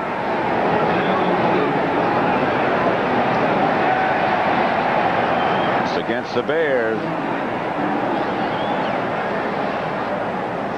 Offside. Defense. Number 72. 5-yard penalty. Repeat the down. Second down. We'll see a few guys jump. It looks like the 2 guys in the middle, the one they called it on was 72 of the Fridge, because once he gets started, it's hard to get that stuff stopped and brought back. The others tried to, stop it and bring it back, but he just couldn't. No mistake about who it is. I'll tell you, that's a test for an official. If you can miss the refrigerator from being offside, then you can't be an official. Second and 3. Meggett is the back this time. And the handoff is to Meggett. Inside the 5. Gale and Carrier made the stop. Meggett got 11 and a Giant first down. Big play by Dave Meggett. Happiest guy, the kicker, Matt Barr, again. He knows, okay, now we're in here. Maybe I couldn't make it from back there. I hope we don't have to kick it. But after Dave Meggett makes this run, I know I can kick it from there. And you see Meggett, one thing he is not going to do is fumble. I mean, he put every kind of protection on that ball that you can put on it. And the Giants just used their last timeout here in the first half with 37 seconds left to play. I think that thing that they did on 4th down would be a pretty good play here. I think that's what Mike Ditkin's going to be thinking over there, that why not let Hostetler run with it? Yeah. Roll out, get out there on the perimeter. He's had pretty good success doing that, and then have the option to run or pass. This has been a very, very impressive drive by the Giants. 10 plays. They've gone 76 yards. All on the ground. And kept the ball 5 minutes and 40 seconds. I've been very impressed with the Giants this first half in their game plan. Remember, they had that extra week. In fact, they didn't work out yesterday. Bill says they don't know it by now. They'll never know it. Hostetler. Touchdown to Howard Cross, with a flag on the play.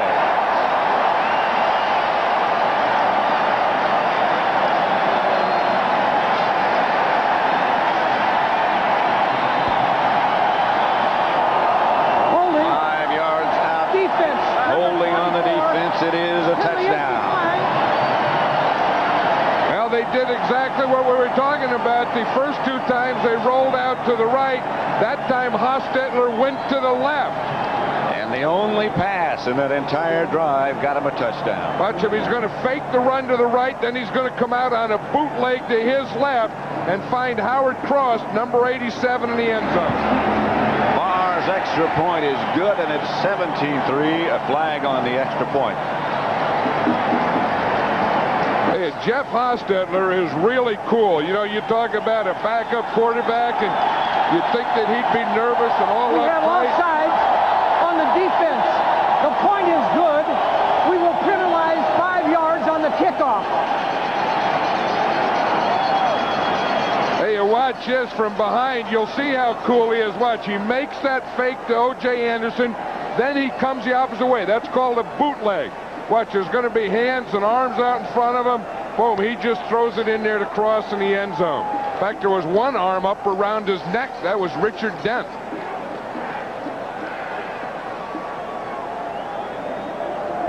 And has a sleeper hold on him. That's the old sleeper. You got to check his arm. You got to check his arm to see if he's asleep yet.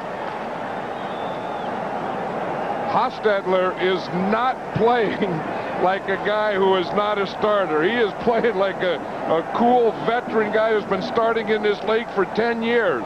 Well, you know, he's a heck of an athlete. He's been around here 7 years, but there have been times in those 7 years when he's been used as a wide receiver. We've seen him as a wide receiver. We've seen him as a special teams guy. We've seen him as a fullback on the punt cover team. Barr bounces the kickoff to Rouse. He gets out to about the 35-yard line. 29 seconds remaining. Tillman made the stop. Don't forget to stay with us at the half. Greg and Terry, after making the journey back from San Francisco, Pat O'Brien and Leslie Visser with reports from the locker room. And that's where they'll be at the half. Well, they don't have anything built yet. Look, they just got pieces. They got to piece that whole thing together. There's Bradshaw right there. He's waiting for it. He's going to help with the construction. I think he has to, because they didn't have any parts. Here's Tomczak. Chased by Pepper Johnson. Finally throws incomplete. Wendell Davis, the intended receiver. Mark Collins. See, now there you got Terry Bradshaw. You have Greg Gumbel, and then see, they're talking about now. You see, they got to take. See, like here, this has to go. This wall has to go up. They got to get that stuff in. They just bring everything. When they talk about bringing on the road, they bring everything on the road. One of those platforms is Terry's. The other's Greg's. I thought Terry had a hammer in his pocket. I just saw a hammer. He had one of those belts on. Is picked off by Everson Walls, intended for Davis, and now it is not an interception. Ball hit the ground.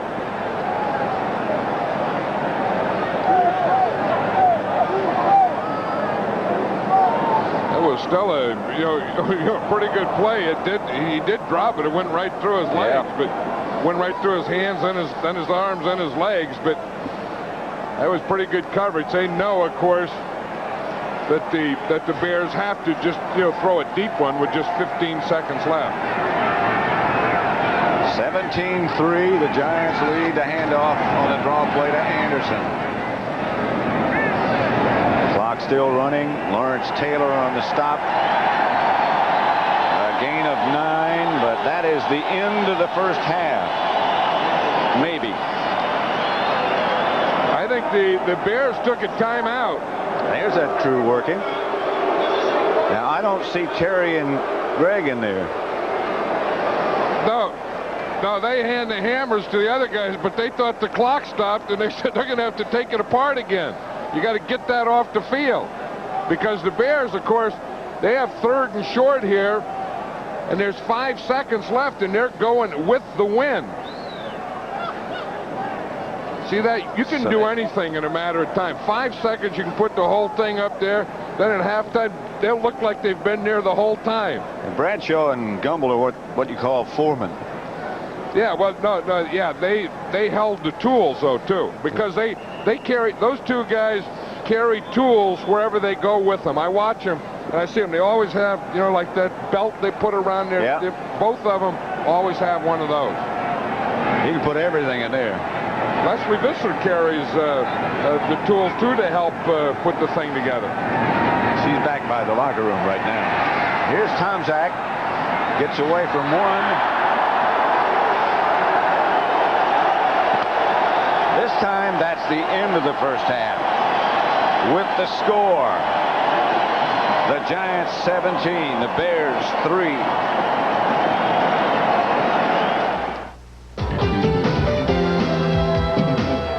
CBS Sports coverage of the National Football Conference Divisional Playoff game is sponsored by Honda, maker of fine quality automobiles. Test drive a Honda at your local dealer today. United Airlines, serving over 200 cities in the U.S. and around the world. Come fly the friendly skies.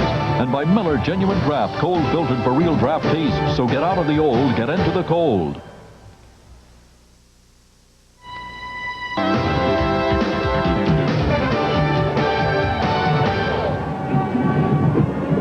At the Meadowlands in East Rutherford, New Jersey, the New York Giants are leading the Chicago Bears at halftime by a score of 17-3. Terry, we talked about smash mouth football. This is a key play in the first half. Fourth down, a gamble by Mike Ditka, a good call, I think, to try to get himself back in the game. But look what Pepper Johnson does. Loses his helmet, still going after the football. I guess you call that a hit for the football, huh? That's right. Welcome back, everyone. Greg Gumbel along with Terry Bradshaw. I guess at times it's hammer time, wouldn't you say? An amazing statistic about this first half. We thought perhaps we wouldn't see 29 passes all day long. Between Mike Tomczak and Jeff Hostetler, they've thrown the ball 29 times, but Hostetler has been the one who's been a little bit surprising in the first half. And I said also, is courageous. Which coach would be courageous? Both have been by getting out of their game plan. But Hostetler told us the one thing they would do is throw to the weak side. Key this weak safety right there, folks. Notice now Baker is man for man here. Here comes a receiver out in motion. Hostetler drops back and stares this way, which freezes this weak safety line. Baker down and to the corner for a touchdown. This was set up earlier when Hostetler hit Baker on an O-cut, once again to the weak side. Watch this now. There's motion. Keep your eyes in the middle, down the field. Hostetler opening up to the right as we hold it right there. There you go. Look, he's here. Look, this safety is not helping out. He's frozen, but now this man is trailing. Baker is wide open. A beautiful throw. Once again, though, the pass was around the 20-yard line where the wind has little or no effect whatsoever on the trajectory. And it's 17-3 in favor of the Giants at halftime. One quick note on fourth down attempts. The New York Giants are 2 for 2 today. The Bears are 0 for 3. Later today, the AFC champion or playoff game will take place in Los Angeles between the Raiders and the Cincinnati Bengals. You'll recall Cincinnati running back James Brooks with a dislocated thumb has had a plate inserted in that thumb. Our report is right now that he will attempt to play in that game later today between the Bengals and the Los Angeles Raiders. We will have more for you from the Meadowlands, Giant Stadium, right after this.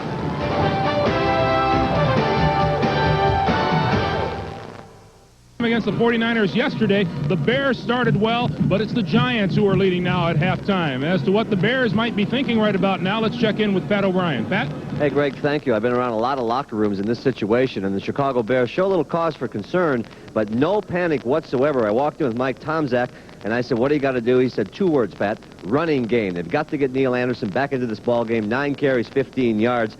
Cheering the teammates on as they went in, and the coaches going in anyway said right now when these guys got to come back out, they got to do something quick if they can. Let's go back to Leslie. Pat, over on this side, as the Giants came off the field with their 14-point lead, they were cheered on by a small group of people, including David Dinkins, the mayor of New York. Offensive coordinator Ron Earhart said that their spread formation, the Bears gave a little bit of trouble early. Dent, Rivera, Armstrong all got to Hostetler, but they straightened that out. They get the ball first in the second half and look for more fireworks. Let's go back to you, Greg. All right, Leslie, thank you very much. We'll take a time out here, and when we come back, Pat Summerall and John Madden will have second half action for you from the Meadowlands as the NFL continues on CBS.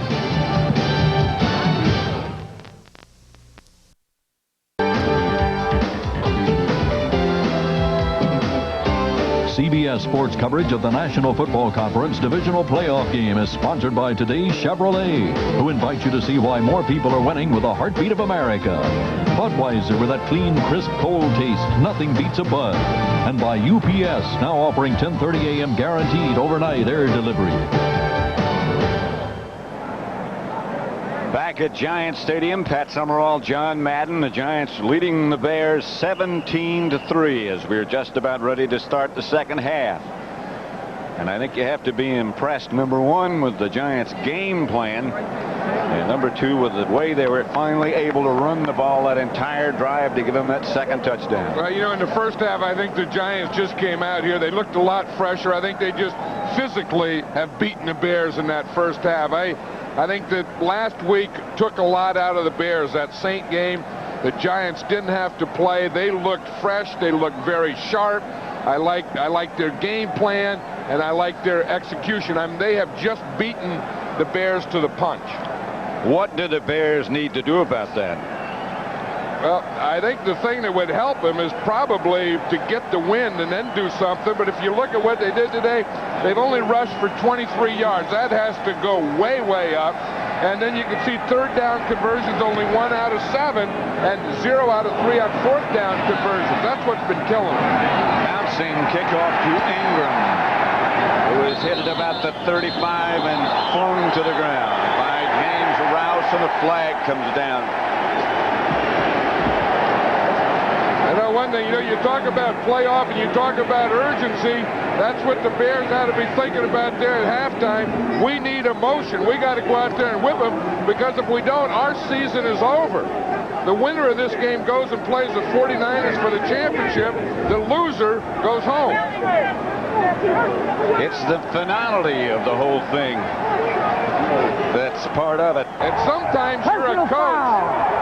On the kicking team, number 30, 15 yards, first down. Sometimes you're a coach and you go in and you fire your guys up and you say, hey, we have to do that, and then they come out too fired up.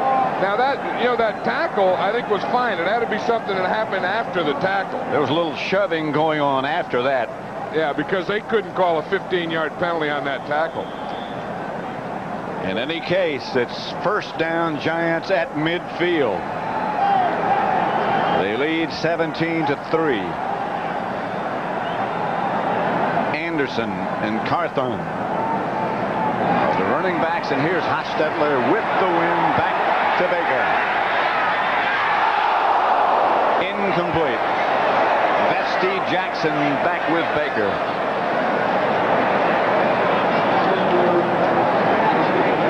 One thing about Stephen Baker, he's a little guy. He only weighs about 160 pounds, but watch him get up in the air. I mean, he is up in the air. He is over Jackson's head. In fact, I think he had his hands over Jackson's head, and the ball may have hit Jackson's helmet. Or shoulder pad, one of the two. That Stephen Baker's an exciting player. He really is. 2nd and 10. Carthon in motion. They give to Anderson. He slips down at midfield. William Perry clamped him down. I think Anderson slipped right in the paint there. But look at the Giants. You see how much they rushed for their 85 yards, 4.5 yards, 6.4 on first down. That's big because they did a lot of passing on first down. 0 for 5 on third down conversions, but the big point, 2 for 2 on fourth down, because both of those fourth down conversions they turned into touchdowns. Both rollouts by Hostetler. Megan. Here comes the Bear blitz. Hostetler up the middle, gets rid of it to Bavaro.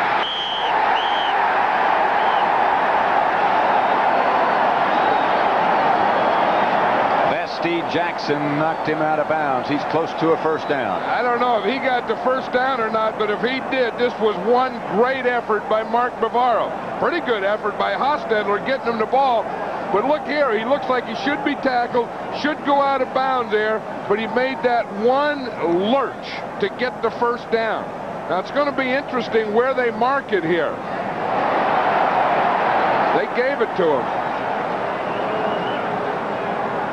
Well, I guess they did. Now they've whipped up the fourth down, and Bill Parcells has already got 3 tight ends in the game, which means one more time he's going for it on fourth down. Timeout, Giants. I think they want to review that play or take a timeout. Maybe the Giants want the officials to review it. It looked on the replay like that ball did get beyond the first down marker. They lead 17-3. Viewing that last effort by Bavaro, I think that Bavaro, the ball did go beyond that first down. I think they review it and they're going to give the Giants a first down. Because if we look at it, the first thing that hits the ground, watch it here on the clicker, and the first thing that hits the ground is the ball. Now, right there. Now, when the ball hits right there, that was beyond that marker. See the orange marker? Nothing else hits. The ball hits, and it's beyond the marker for the first down. That was a heck of an effort by Mark Navarro. It sure was.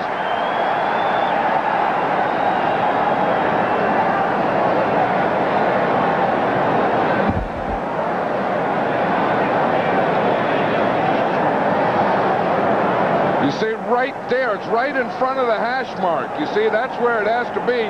The ball didn't go out of bounds, and if they're going to spot it, nothing hit until the ball hit. So that ball should be in front of the hash marks. Well, here we go. The play has been reviewed.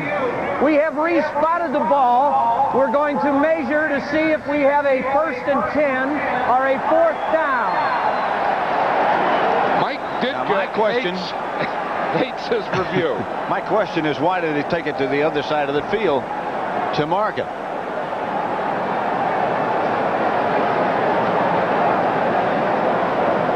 That must be the official marking side of the field.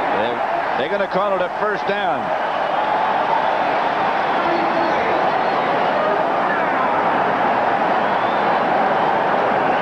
Informed that is the official side of the field. The marker's on the other side. And it is a 1st down, and that is a heck of a move by Mark Bavaro. Look, his feet are off the ground, his knees are off the ground, his shoulders. Nothing hits till the ball hits. And you can see the ball hit beyond the 1st down marker. So Mark Bavaro knew exactly where he had to get, and he got there. That is one heck of a play. You're right. And it was a smart timeout, too, because they weren't going to review that until the Giants took timeout. Then they were able to look at it during commercial and change it. Bill Parcells has made some smart moves today. He's had a lot of time to think with that week off. He's doing that. Yeah, he's had that. He's gone for a couple 4th downs. He took a timeout to get a review. He picked up a 1st down, so he didn't have to go for it on 4th down. So, in any case, it's 1st and 10. The Giants at the Bears 39. Anderson deep, Carthon in front of him. 1st down. Anderson to the 35. A gain of 4. Stopped by Perry. There's some life left in those legs. I know it, and he's not talking about retiring. He's not talking about playing his last game. He's talking about getting in there and gaining yardage and continue to play. And you see what happens. He knows you're not going to move Perry. Bart Oates didn't move Perry an inch, but O.J. Anderson, when he came in, moved Perry a couple inches. 13 carries, 46 yards for Anderson. Stetler faked to him, rolled out, threw for Bavaro a little too hard and a little too far behind. You know, Jeff Hostetler was saying yesterday that when he first became the starter, he felt that the Giants put in too many rollouts. You know, too many bootlegs, too many play passes, too many of those running type things, and didn't let him just be a quarterback. Then he said during that 2-week period, they eliminated a lot and just have the ones that he likes and the ones that he does well. He also said something I thought was interesting. Unlike what some people think, he doesn't get back where he is now or under the center with the idea of running. He's back there to throw it.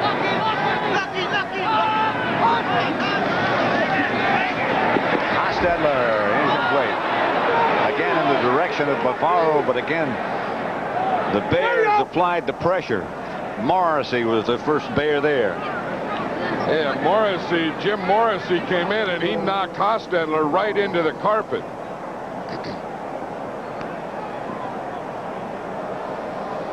Watch that shot right there. Whoa. Now here's another 4th down, and the Giants have so much confidence in their 4th down that they're going for it. This would be a 52-yard field goal if they were to kick it with the wind. It must not be in Matt Barr's range, so they're going to go for it on 4th. So it's 4th and 6 for a first down. Kyle's in the game. Here's Hostetler looking for some place to get out of there. He does. Now he's chased by Perry. And that's no race. Hostetler for the first down. 8 yards he picked up and enough for a Giant first.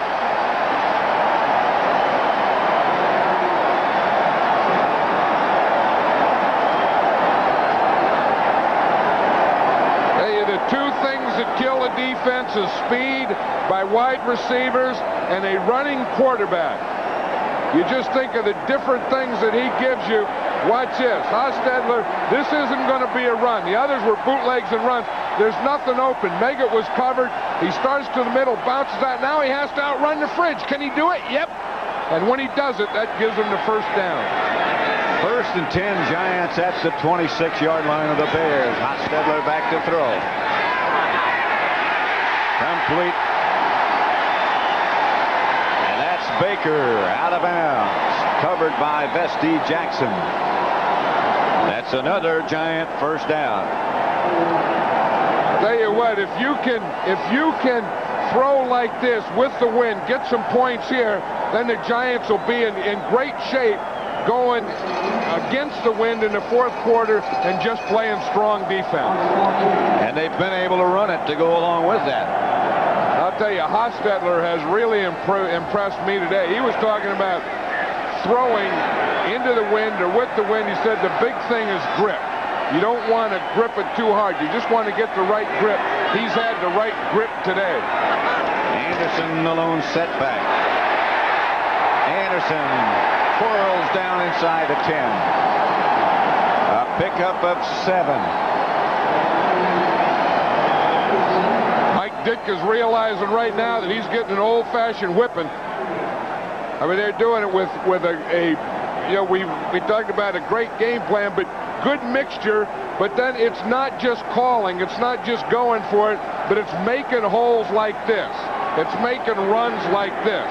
It's physically controlling this football game. 2nd and 3. Anderson again inside the 5 to about the 3. That should be enough for a first. I'll tell you, had Hostetler looked out here to the left, though, Pat, he would have had a free touchdown. Stephen Baker was standing out here in the left, and there was no one on him. Watch here. Here's Baker. There's no defender here. This one's trying to get over here. But had Hostetler looked and saw this, it would have been the easiest touchdown he ever had in his life.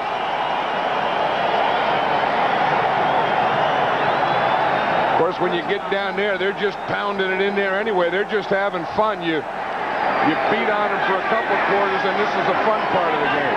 1st and goal from the 3. Hostetler fake to Anderson. Now Hostetler will take off. Touchdown.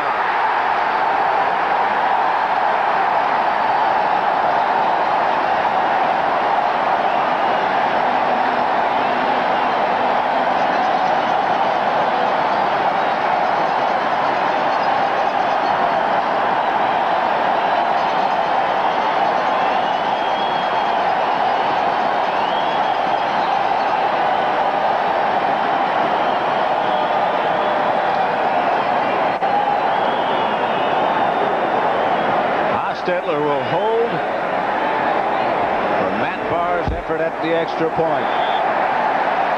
Looking up at the scoreboard to recheck that touchdown he just made.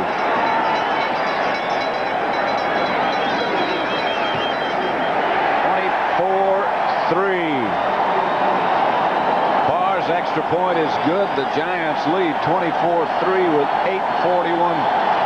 10:41 left to play in the 3rd quarter.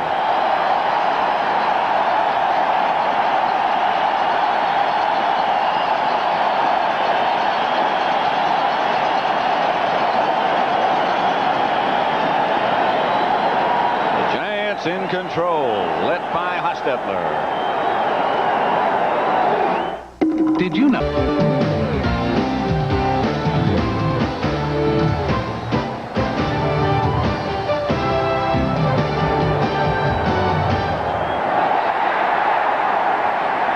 Dennis Gentry. Breaks out of the pack momentarily, gets it out to about the 31. Barr, the kicker, tripped him up. A couple of players slow in getting up. 24-3. What, Barr was in on that tackle? Right. He's trying to get on the All-Madden team. Look, he's wobbly. Campaigning for that. Yeah, well, they have to help him off. He must have really made some hit. I think he's the only guy in football with the single face mask. Watch him, number 9 here. He's going to make the hit. The first thing you do is you come up and you square up, square up, square up. Then you unload your load. Boom! You let him have it. Exactly what Matt Barr did. He keeps that up, he'll make the All-Madden team. I might put him in there. Hamzak, 8 straight incompletions, but that wasn't his fault. That's the first they had the doctor over there checking him, asking him, see, can you see up, can you see down, how many fingers? They always put up 5 fingers. Hey, this is it though. Watch number 9 come in. You see what happened? That's a pretty good tackle. The only thing is you never, ever, ever put your head down. 2nd and 10. Anderson splits wide to the right. Collins comes out with him. Flag on the play. Draw play to Muster to about the 35. Not much. Pepper Johnson made the stop. A 4-yard gain by Muster. That's Barr's helmet they're checking out. He drove some of those rivets back into it. Was a heck of a tackle. Either that or Pepper Johnson's helmet they're still working on from that goal line play. First penalty against the Giants. You know, a quarterback, a kicker, is taught to never... Offsides. Defense, number 77. 5-yard penalty. Repeat the down. 2nd down. Yeah, a kicker's like a golfer. You always keep your head down. Always keep your head down. That's good when you're kicking. But when you're tackling, you never put your head down. See that always, in the kick, always keep your head down. Keep your head down like they tell you. But not when you tackle, you don't. 2nd down. Morris was the man in motion. Tomczak gets it out to Gentry, and the Bears will have a 1st down, and Tomczak's streak of incompletions is over. Yeah, you think of that 4th down. If you look at that, the Bears before that 4th down play, they had 105 total yards. Remember, they went for it on 4th down in the goal line, and Washington made the shot, and then Pepper Johnson. After that like took all the air out of it. I remember you saying at that time, this could be the ball game right here. And as I look back, I think it was the ball game. I think it was too.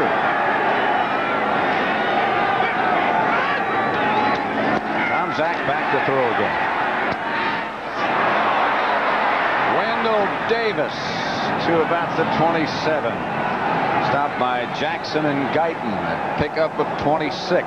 This is where the Bears have to do it, and they have to do it quickly. They have to, they have the wind. This is here. If you're going to pass, you want to pass as you're going in this direction, and now's the time to do it. Good pass protection, good throw. The Bears are really calling plays now. Mike Ditka's calling them, and he's halfway out on the field. 1st and 10 Bears, the Giant 28. I think Wendell Davis got hurt on that last play, Pat. They just took him out. Here's Tomczak. Pass is caught by Thornton. He's out of bounds after a gain of 6. Greg Jackson pushed him out. There's Ditka there. You can see he wants to know the down and distance. He's going to call the plays. Collins is hurt.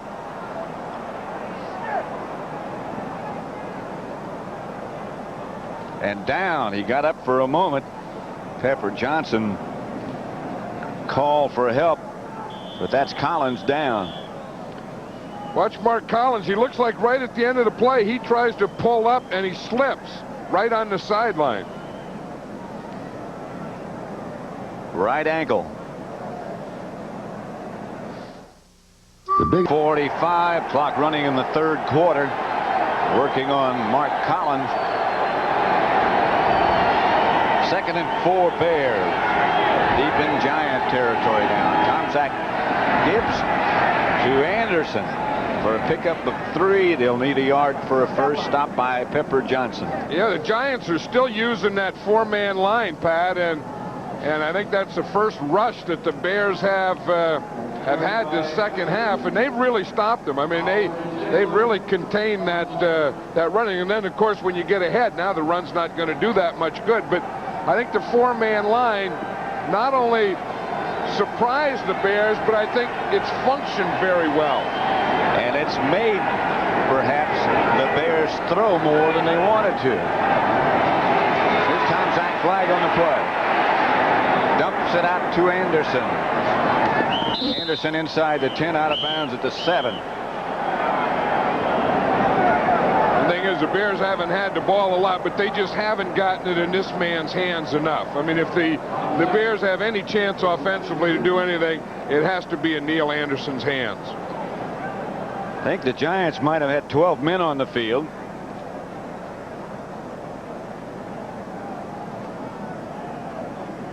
But the Bears will stick with the play because Anderson got it down to about the 7 where it'll be 1st and goal. Well, that's a good defense. That's the old 4-4-4. On the defense, too many men on the field done at the time of the snap. Penalty was declined. First down. Yeah, I think half of them were playing a 4-man line and half were playing a 3-man line, and they ended up exactly in a 4-4-4. You see, they got the 12. Here's the one guy trying to get off, and that's what it is. And then they just had 11 who were there ready to play. At the 7, it's 1st and goal. Buster and Anderson. The rollout is to Tomczak, who fires it over everybody. Closest man was Thornton. That was just good coverage there. Everyone was covered. I think they tried to fool him with a play pass. Didn't. Good coverage. Tomczak just threw that one away.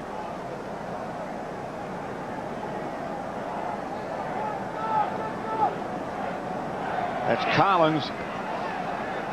They'll take him into the locker room for an X-ray. First, we know that now we see Mark Collins go out. The Giants today have already lost Rodney Hampton. Davis right, Morris left. Thornton now moves over to the left side. 2nd and goal from the 7. Tomczak on a draw play. Anderson maybe to the 4.5, stopped by Reason. That's the area that the Bears usually make so much of their running game, right inside that middle on that delay or draw type stuff. But those guys that are handling that middle, Marshall and Howard and Washington and those guys, have played extremely well in there today. They really have. And there's a guy who came up with a tremendous plan as to how to handle Mike Ditka's Bears. 24-3, Giants lead. Muster, the lone setback. They throw it out to Muster, and he is stopped right at the 5. No gain. Everson Walls came up to make the tackle. Hey, one thing, the Giants have really played well down in the goal line. Remember earlier, this play, this could have set the tone of the whole game. This could have been the play that changed the game. This could have been the play, the situation that won the game for the Giants right here. And now they're doing it again. Here we see right here the little loop out to Muster. Everson Walls has been criticized for his tackling. Comes up and makes a tackle for no gain. And it brings up 4th and goal from the 5. Anderson comes out as a flanker. Split wide to the right. Muster stays in the block. Nothing for Tomczak. They don't make it. He couldn't find anybody. He finally hit Thornton. But one more time, they couldn't get it in. And these fans really appreciate their defense. All fans appreciate offense. All fans appreciate quarterbacks. But here in New York, they really appreciate their defense. That goes back to the days of Sam Huff and company at Yankee Stadium. When you get pressure like that, first of all, there's good coverage. Look at Tomczak. He can't find anyone. He can't see anything. And by the time He finally does. Eric Dorsey is right on him. So the Giants take over inside the 1. That's a new maneuver by Ditka.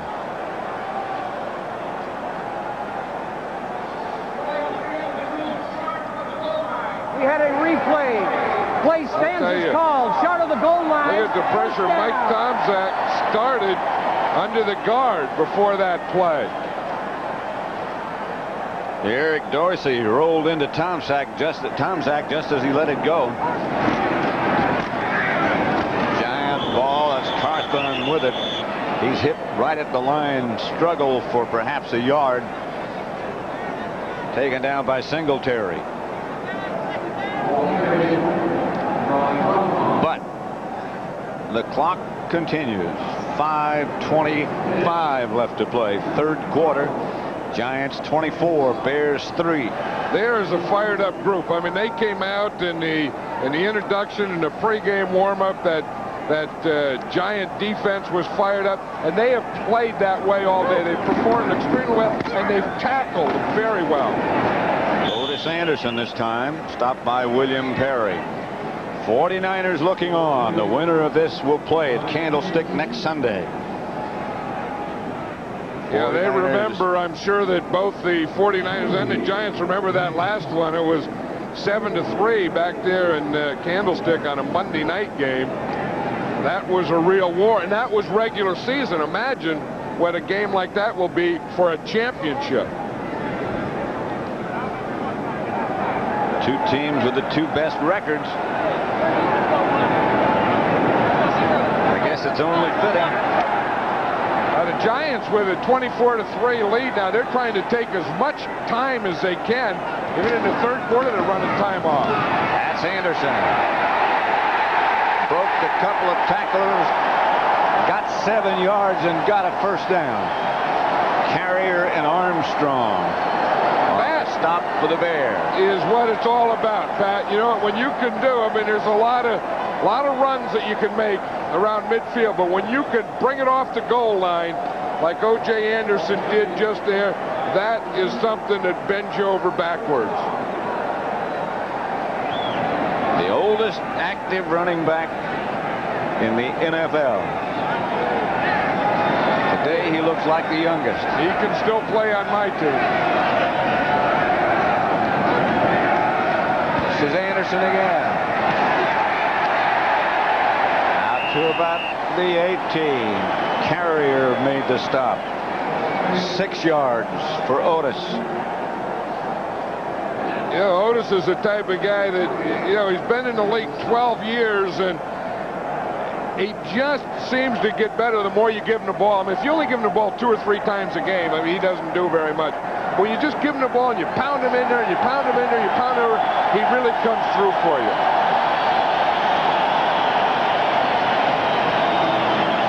18 carries, 73 yards for Anderson. And someday in this game, before this day's over, he is going to get a headbutt or a hug from Bill Parcells.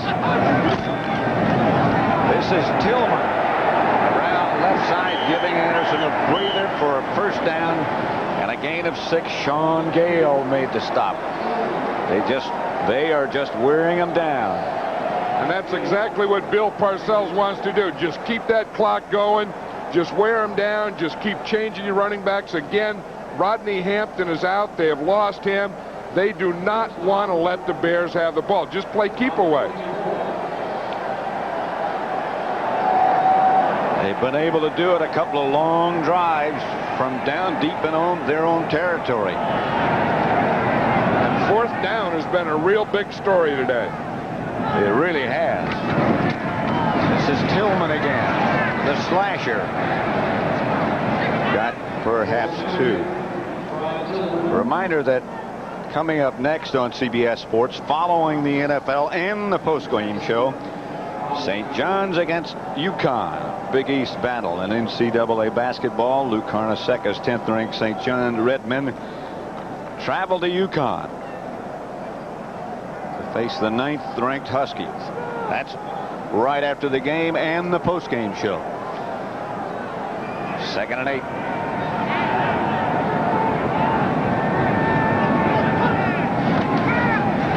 Hostetler back. Has a man open. It's Ingram. Another first down, stopped by Donnell Wolford.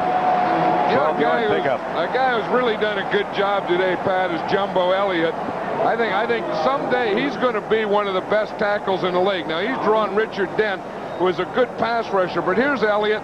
And again, on this play, he's just going to take him and push him to the outside. Get him going up the field.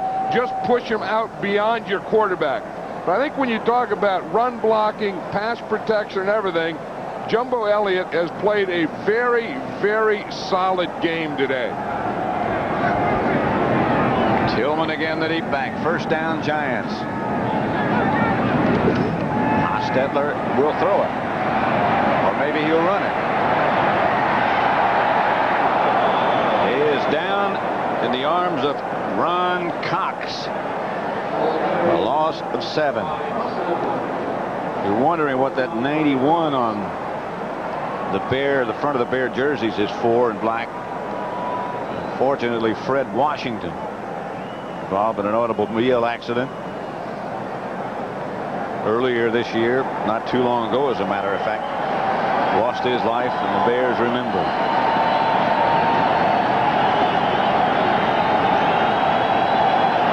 Second and 17. Lawrence Taylor acknowledging the fans. And this effort by the Giants. That's the end of the third quarter with the score. Giants 24, the Bears 3. At Giants Stadium, I'm Pat Summerall with John Madden. Collins slightly sprained.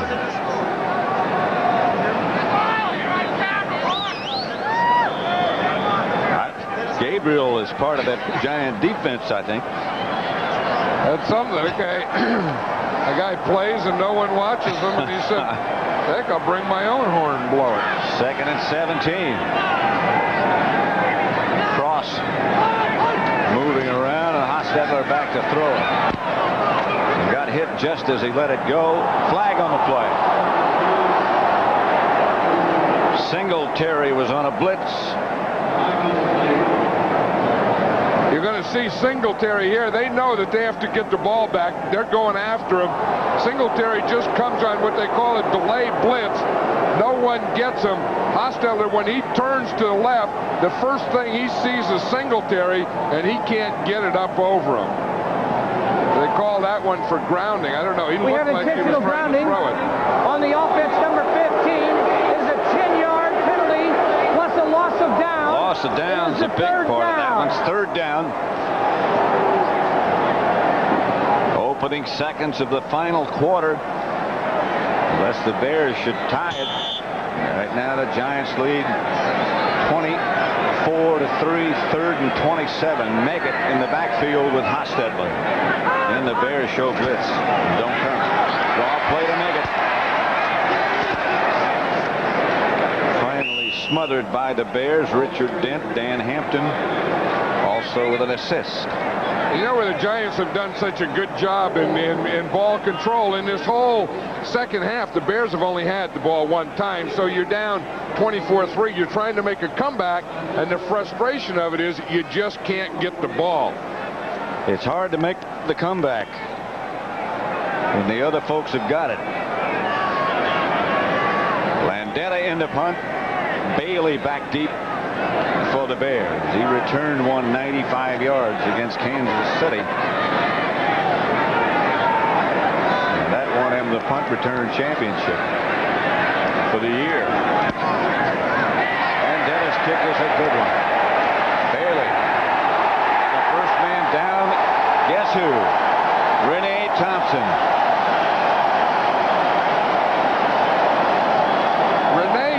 I think is probably the best special teams player that ever played the game. Watch him. They only got one guy on him. He has about 3 gears. He comes down in one, puts it in a second, then in a third, and then goes it down to second and makes the tackle again. Our coverage will continue after this message from your local station.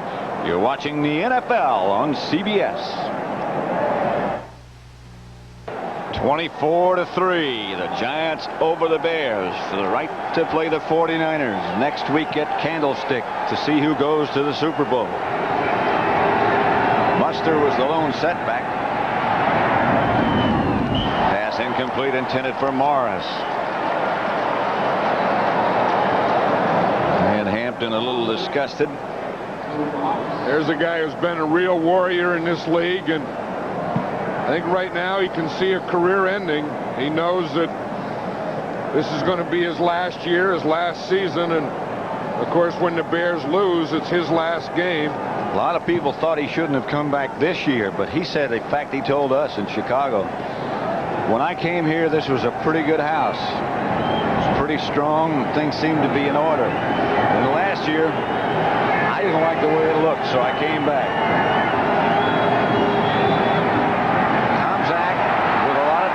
This time gets it out to Wendell Davis. Pickup of 14 yards and should be enough and is enough for a Bear first down. Best protection Tomczak's had all day. Yeah, and it's going to be too much too late. I mean, they came in there and they had to be able to run the ball and to play pass and get some passes, and they just haven't been able to do any of those things. Neil Anderson's only rushed for 20 yards. They just didn't get the ball to him enough today. Tomczak dumps it off to Anderson. No gain. Pepper Johnson there with Anderson. And maybe that's why they haven't gotten to it. They've had someone like Pepper Johnson peppered to them all day. I mean, this Giant defense has really been well prepared. I mean, they're back to their three-man defense now, playing their double zone, playing their conservative defensive football. But boy, did they mix up and change things on these Bears today. Second down. Ball played at Anderson, right at the line of scrimmage by Pepper Johnson. Maybe he lost one. Look at Pepper. He's fired up. There's Bill Belichick. He's the defensive coordinator of this team, and he's the guy that put this game plan together, and I think he did an excellent job. He went to Chicago last week, watched the Bears play New Orleans, and he called his game plan against the Bears while he was sitting in Soldier Field. And he said, I learned some things that could have hurt us if I would have done that. So I've changed them, and this is what he came up with. Here's Tomczak. He gets it to Gentry, and Gentry hustles for what appears to be a first down, knocked out of bounds by Roger Brown. Hey, talk about guys that have done a good job. There's a guy, Jeff Hostetler, you say, the backup quarterback, and I've always said that a backup quarterback can win games, can even win playoff games, but I don't think can win a championship, can take you all the way to the Super Bowl. But the way this guy has played today, I don't know that I don't believe that he couldn't do it. Well, as we said before, he's been around here for a long time, 7 years, and he is a heck of an intelligent athlete. Tomczak, incomplete. Intended for Thornton. You talk about key plays in the game, Pat. How about Mark Bavaro's that third down play when they had to get the first down? And I don't know how he did that, how he got that ball out there and nothing else touched the ground. He knew exactly where he was and picked up that first down. And look, he smiled. He doesn't do much of that. Hey, it's tough on the other side. What's tough is realizing the finality that you just go and start putting stuff in boxes. And about now you start to realize that it's starting to sink in. Pass intended for Dennis Gentry. Peter Tom Willis, a man with the 3 names, warming up on the sideline. Number 10. The rookie from Florida State, Dan Hampton. I think the thing is, one thing Hampton said that he was able to do it his way, though. Some people thought he shouldn't come back, he wouldn't come back, but he wanted to do it. And Said one thing, I did it my way. Pass batted by Renee Thompson and batted away from the Bear receiver. Kozlowski was the intended. Yeah, one of the Bear players told us about Tomczak and his confidence, and he said he noticed that the more he looks to the sidelines, the less confidence he had. He said when Mike Tomczak, and it's really not fair to say that now when it's 24-3, but he said when he has a lot of confidence, he doesn't look at the sidelines as much. And when he doesn't, he's always looking over at the sideline. The Bears are 0 for 4 on 4th down, and it's 4th and 10. Tomczak to Kozlowski. And now they have finally converted on a 4th down situation. Kozlowski tried to make that same move that Bavaro made, and he did. I mean, again, a smart play, knowing where you are on 3rd down and where you have to get it to. Or on 4th down. I mean, know where that marker is, and as you spin, you see him look to the sideline and then try and get one more little oomph in there. If you didn't have it before, you got it now. 1st and 10 Bears. Tomczak in the direction of Gentry, but picked off by Walls.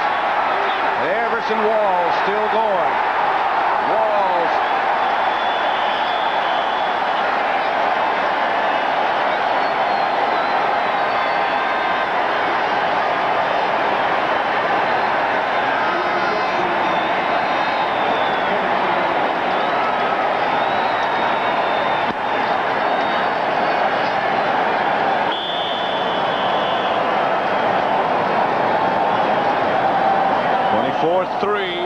Giants lead. They have the ball. The Japanese. Everson Walls. The Cowboys let him go. But he's fit in here.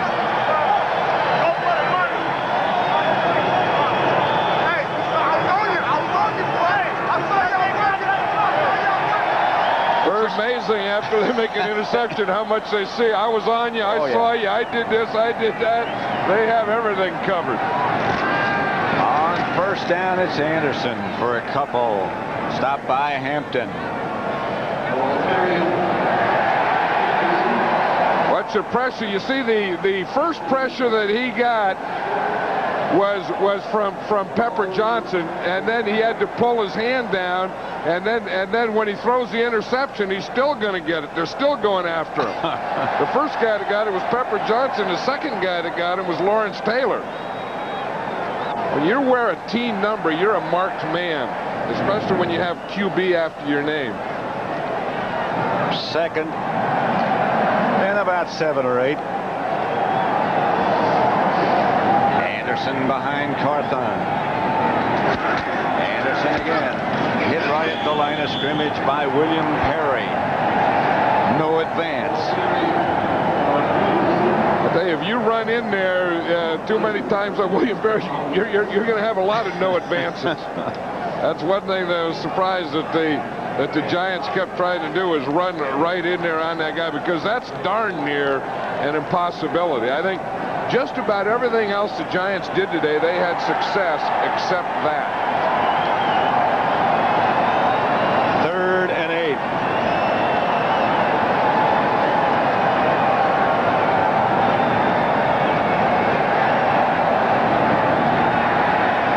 Hostetler with Carthon behind him in motion now, and he gives our fakes to Anderson.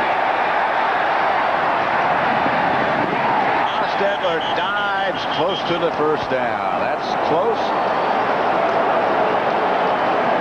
and dangerous. I'll tell you, you know who's thinking about this play right here? That bootleg play with the quarterback running, the quarterback diving. He's trying to make a Bavaro play now. But I'll guarantee you who's watching it and thinking about it right now is Charles Haley of the 49ers. Because he's the guy who loves to go after the quarterback and doesn't like to keep containment. 1st down on the dive by Hostetler. This This game is presented by the authority of the National Football League, and this CBS telecast intended for the private use of our audience. Any rebroadcast or other use of this telecast without the express written consent of CBS, the Chicago Bears, and the New York Giants in the National Football League is prohibited. Now they're going to review the spot. After further review, play stands is called. First down. It is a first down. Hey, what they're talking about again is the Bears have really had trouble keeping containment of Hostetler. Really? He is, and you know, if you take your outside guys and you tell them to contain, then a lot of times that takes the aggressiveness out of them. So then you just get them standing there. So then if you get them standing there, you say, come on, go after him. Then you go after him, and the quarterback gets outside. It'll drive you nuts. It takes him right out of the pass rush. And I think that's exactly what happened to Richard Dent. Ingram, the man in motion. To Anderson. To the 40, to the 35, a pickup of 6, stopped by Roper. Old O.J. still has some fight into him, too, doesn't he? He said, you know, he was saying last year, he said he had a pretty good year, and everyone was saying O.J. made a comeback. He said, but he had a pulled groin all year. He said he was never healthy all last year. He said this year he's healthy, and I think he's making moves like he did 5 or 6 years ago. Yeah. 21 times he's handled it. In fact, they got a surprise. The team has a surprise. I thought they'd given it to him, but they bought him a Rolex watch, I've heard, for his 10,000 yards. They haven't given it to him yet. 2nd and 4. Anderson got the rest. That's Tillman. Inside the 35, he picked up 3. Sean Gale made the stop. 24-3. The Giants over the Bears.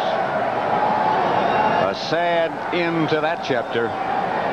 You know, you think that book that he has that equipment on, that helmet, those shoulder pads, jerseys, hand pad. You've been wearing it for so many years of your life, not only your 12 years with your Bears, but college, high school, all the way back. And after this game's over, you're going to take it off, and never put it on again. I think he's ready. 3rd and about a yard. And Tillman fighting. I think he got it. Picked up 2. Gale made the stop along with Perry. I think that realization has set in on that Bears sideline that the season's over. It's been a good season for Dan Hampton. Of course, it's been a great career, but I think they realize now it's all done. Clock running, 8:20 left to play in this contest. Jeff Hostetler's done a heck of a job today. Otis Anderson has been outstanding. How about that Giant offensive line and defensive line? I think that's a big story. The lines have controlled the line of scrimmage on both sides of the ball. That's Tillman inside the 25. Stopped by Carrier and Cox. The coordinating producers of the NFL on CBS, Charles H. Milton III and Ed Gorin. This game produced by Robert D. Stinner, directed by Sandy Grossman. The NFL Today produced by Eric Mann, directed by Kathy Barretto. Senior producer David Winter, and the executive producer Ted Shaker. And be sure to stay around after the game is over for the post-game show, the NFL Today, where they'll be talking with the retiring Dan Hampton as well as the winners, the Giants. Tillman to about the 21. Mark Carrier made the stop. Yeah, they've really done a lot over there on that left side today, and I think you have to give Jumbo Elliott and William Roberts a lot of credit, too, in the job that they've done in the tight ends, that most of their running, or most of their successful running, has been to that left side. I think the Giants slumped a little when they lost Jumbo Elliott. He had a broken leg for a while, and he was out. And then when he came back, that gave them that big guy they need in that offensive line, that That guy to kind of anchor, you know, to kind of hang everyone else on. Jumbo, when he had that broken leg, he wouldn't talk about it. He wouldn't talk to anybody about it. Well, no, and Coach Parcells said, you know, he just has a leg. He has a little leg. He has a leg. He's not playing. And that leg that he had was a broken leg. You'd ask him, how are you? I'm fine. Why aren't you playing? I'm fine. Yeah, what's wrong? I'm fine. Yeah, and then when you get, and they say it's non-weight bearing, but when you're that big, I mean, that guy fills out that stuff. I mean, he's well over 300 pounds, Jumbo Elliott. You know, everything is weight bearing. I was going to say, you showed me a part of a guy like that. It's not weight bearing. Third down, about a foot.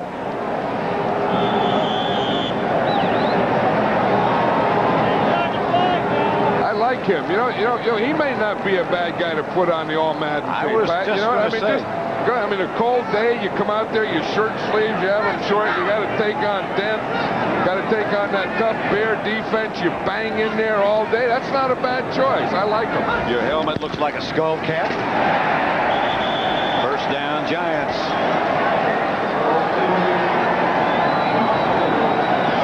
Four and a half minutes left to play. Let's just watch him fire out here. You watch and see what a tackle is. You see, you got to stay low, boom, and just fire out like that. That's pretty doggone good. I mean, he took McMichael and he just put him right to the ground. That's a drive block. I mean, you could take that one to the movies and show it. That's how to drive block. Well, Bill Parcells was telling us if we win, it certainly looks like they're going to over Mike Ditka's Bears. If we win and the weather's bad here in the East, they're going to go to Phoenix during the week before they face the 49ers. Tillman, right side. A gain of 4. I bet they don't go to Phoenix. I know Bill Parcells. The last time they went to Phoenix, they had a disaster out there in L.A. I think, and he likes it here. He's going to stay here. Here's a guy who has to wear the same clothes. You know, he has a pair of pants that the zipper doesn't work, and that's why he has that big old coat, you know, so you can't see. But he has to wear those pants with a broken zipper all the time. Those are superstitious pants. I know it. Well, I mean, he has more superstitions than all the other coaches in this league put together. He has more. His office, for example, is full of elephants. Loves elephants. They're winning elephants. I'll tell you, he has done a heck of a job in the years that he's been here. That's Tillman. And about the 10 or 11, a pickup of 5.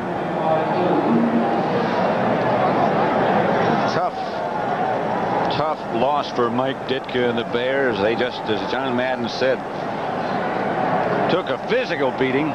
Although they beat New Orleans last week, you could tell at the end of the game, almost after every play, somebody left. Well, that's what I thought. I thought, you know, were they going to be able to get it up and come in here again? And, you know, we talk about Bill Parcells has done an excellent job. Mike Ditka has done an excellent job of, you know, recovering from last year and bringing this Bear team back to the year that they had. 3rd and 1. A handoff to Tillman, and he's got a first down. Ron Cox made the stop, and we'll have the 2-minute warning at Giants Stadium with the Giants leading the Bears 24-3.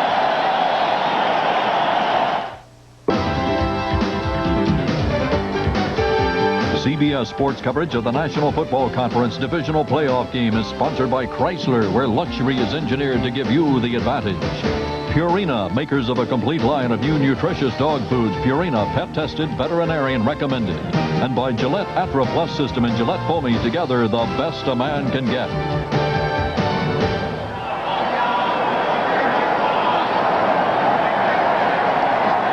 One of the gentlemen we hope to be talking to on the NFL Today, the postgame show, when this is over.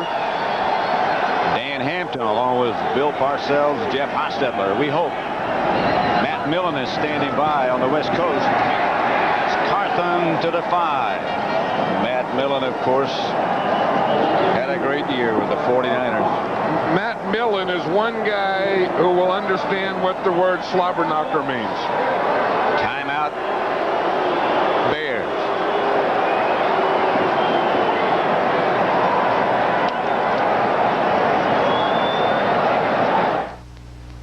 The last win for the Giants over the Bears, October the 5th, 1969.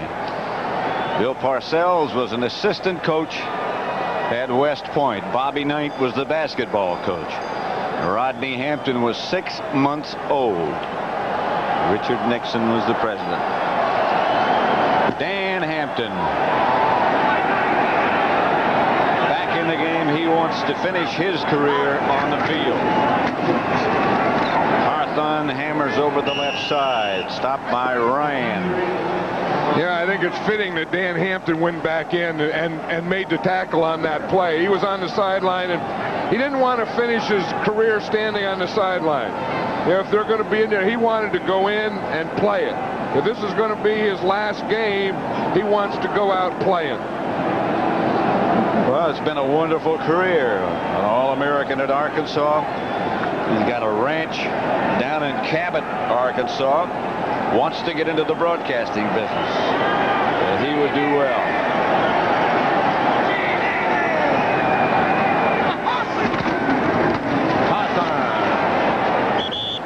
Straight ahead, stopped by Hampton and others.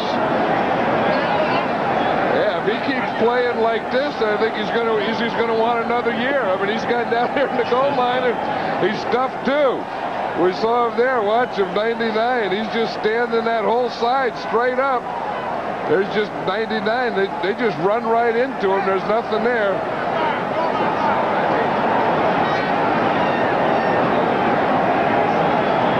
About 10 knee operations for Dan Hampton. There's a guy. Boy, what credit he deserves. Otis Anderson. And the guy next to him, Bill Parcells. Hampton, 10 knee operations. I don't know how many broken fingers. One broken leg. One leg shorter than the other. Carthon. Straight ahead.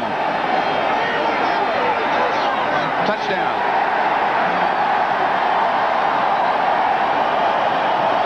Yard out.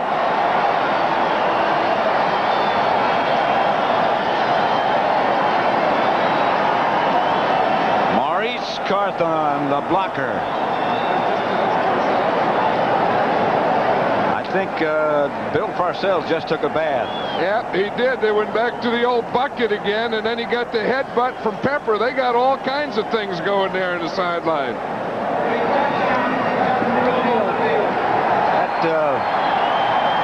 That Gatorade took care of the hairdo. There it is. That's a new kind of moose. But he's still looking up. See O.J. Anderson run off. He has one ball. Maurice Carthon has the other ball. Carthon doesn't get a lot of these. In fact, I don't know if he has that one. They're reviewing that one. Did the ball break the plane? I know the guy who was making the big argument there was Dan Hampton. He didn't want to go out in his last play where they scored against him. Watch it here. Does the ball break the plane? Yep, it sure does. Yep. From that angle there, you can see that it broke the plane. And that's what has to happen for it to be called a touchdown. The ball is the key thing. Giants are lined up there with their after further extra review, point team. Play stands is called touchdown. Then you get another celebration. That's a good thing about this instant replay. You get a whole bunch of celebrate. You celebrate when you do it. Then you celebrate when they say, hey, what you just did really did happen. I still don't think Mike Ditka likes it. No matter how many celebrations you get. The extra point by far is good. 31-3.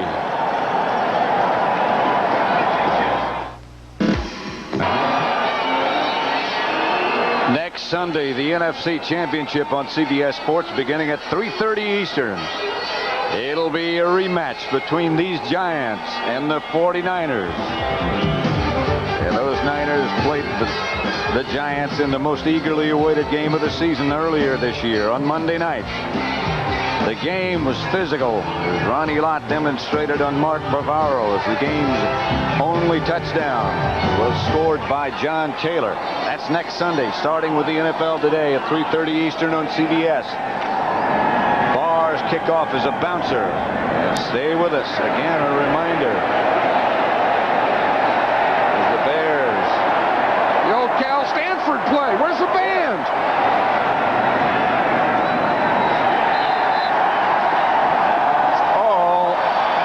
She wrote. Tillman made the stop.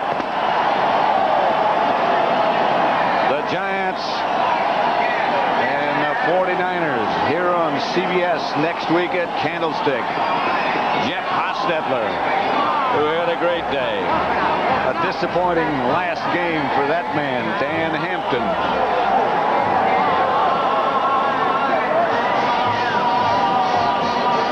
Parcells, who came up with such a magnificent way to play against Mike Ditka's Bears. He also made some gutsy calls, those fourth down calls that, you know, after you win 31-3, they looked like they were nothing, but boy, at the time, were those big calls that Bill Parcells had to make. As that celebration continues. Bill Parcells said during the week, he said, Dan Hampton could always play for me. I wish he would have played for me. There are a lot of coaches who wish that. And I would be one of those. Mark Collins looks like he's okay. Remember, he was injured. They took him off in a golf cart. He's given that okay signal that that ankle is okay, and he'll be all right for the 49ers next week. He had his trumpet with him on the cart. And they're talking already about going back to San Francisco.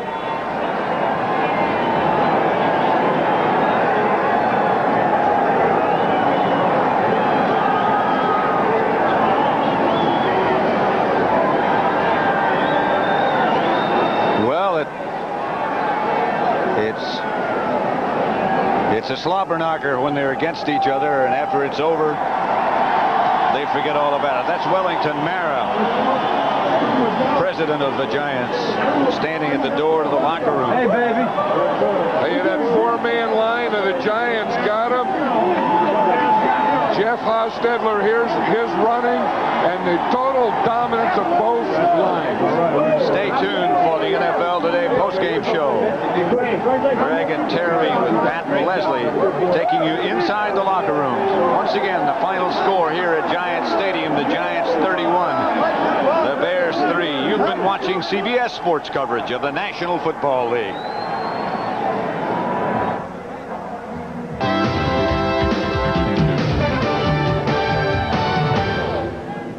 Back at the Meadowlands, Giants Stadium, the New York Giants have registered a convincing 31-3 victory over the Chicago Bears and win themselves a rematch with the San Francisco 49ers. Game played earlier this year, certainly for home field advantage, perhaps for pride. It'll now be for the NFC Championship. That'll be next Sunday, and we remind you that we all will be there in San Francisco. The NFL Today begins at 3:30 p.m. Eastern Time, and then it'll be the San Francisco 49ers and the New York Giants. As for this game today, as the fans around us yell, "We want Joe," well, they'll get him. Yes, they will. It certainly is an interesting New York Giants team that came out here today, more than just the run-oriented offense that we expected. Well, if you go back to what Hostetler told us, he said, I just want Parcells to trust me, you know, have faith in me, and don't tie my hands in this offense. Let's just don't run the football. And I think Ron Earhart, who I saw in the hall running out here, he said, I heard what you said. I heard what you said. But they came out and they mixed it up. They mixed it up and threw the football, got the big plays, and they did. They turned this game into Hostetler's hands, and he performed a beautiful job. And remember, this guy has not played in a postseason game before, and today did a fabulous job. Now, despite the 13-3 record the Giants posted during the regular season, down the stretch they came under some criticism locally for being a very, very staid offense. But Jeff Hostetler didn't show that today. No, he threw the ball well. You know, I think one of the new dimensions, and I emphasize new dimensions with Hostetler at quarterback, would be this, Greg. is that not only did he prove to me today, and I think probably to a lot of fans, that he could throw the football, but the thing also is the other dimension is the play action. I mean, so he circles, he play action, he'll look this way to find the ball and to throw the football. He gets pressure, and then he scrambles, moves up, and then finally gets into the end zone. This is a dimension that I'm sure that George Seibert and the 49ers are concerned about. Notice, plenty of time, everyone's covered. He sees a gap, he gets outside, he finds a man, he says, whoop, cuts back inside and scrambles for the touchdown. So it's the ability for him to avoid the rush that will cause problems. If there are problems to be caused by this offense for the 49ers, I think it's his ability to run with the football. Let's talk a little bit about Mike Tomczak, the Chicago Bear quarterback who filled in for injured Jim Harbaugh. We talked about his confidence level. He threw the ball very well today and was the victim of some drop balls. Well, third down conversions really were the thing that killed him. He said also, you know, he thought that today that for them, they had to be able to convert third down 50%. At least they were unable to do that. But early in the game, the Collins interception off of the deflected pass, which was perfectly thrown. I thought he threw the ball well. He never seemed to get rattled, which is a very good clue as to whether or not this guy has the ability to play in a big game. Never got rattled. Threw the ball extremely well, but too much Giant defense. When you convert only 1 of 5 fourth down tries, then you're desperate on offense and you don't get it done. Then you got to look on the other side and say, hey, these Giants played a whale of a defensive game today. They did. 31-3 was the final score, and the Giants win themselves a trip to San Francisco next Sunday afternoon. When we come back, you'll hear from members of the victorious New York Giants, 31-3 over the Bears. Let's look at the Meadowlands as 76,000 fans have filed out of Giant Stadium following the Giants' 31-3 victory over the Chicago Bears. Right now, let's join Pat O'Brien, who's with Bears coach Mike Ditka. Pat? All right, Greg, thank you, Coach. I know it's not the interview you wanted to do. What happened today? Well, we got beat by a better football team today. They made the plays, and we didn't. And I got to congratulate the Giants and, of course, Bill for the great coaching job he's done. And I think they came out and did the things they had to do to win a football game. You got to give them all the credit in the world, Pat. I mean, you never anticipate it's going to go that way, but it goes that way. And as I said earlier in the game, we had some chances to put the ball in the end zone and put some pressure on them, but we just never had the ability to do that. So, it's disappointing, but yet the season isn't disappointing to me. It's been a very rewarding season for this organization. We've played hard and we've tried to do the right things, and we got here as far as we probably deserve to go because of the way we're not as good as the Giants are right now. And I said that early in the year, so I thought we could do some things today, but I got to give them a lot of credit. They took some basic things away from us, and then they made the plays. Hostetler was outstanding, and usually that kind of a quarterback gives us more problems than anybody else. He has a great ability to run with the football. I don't know that there have been too many other quararberbacks that are really playing that would have given us that much of a problem, Pat. What about your situation? Will you be back next year? Well, I hope so. I don't see why not. I mean, I would love the challenge of maybe even come back to here and playing again. You know, you never know.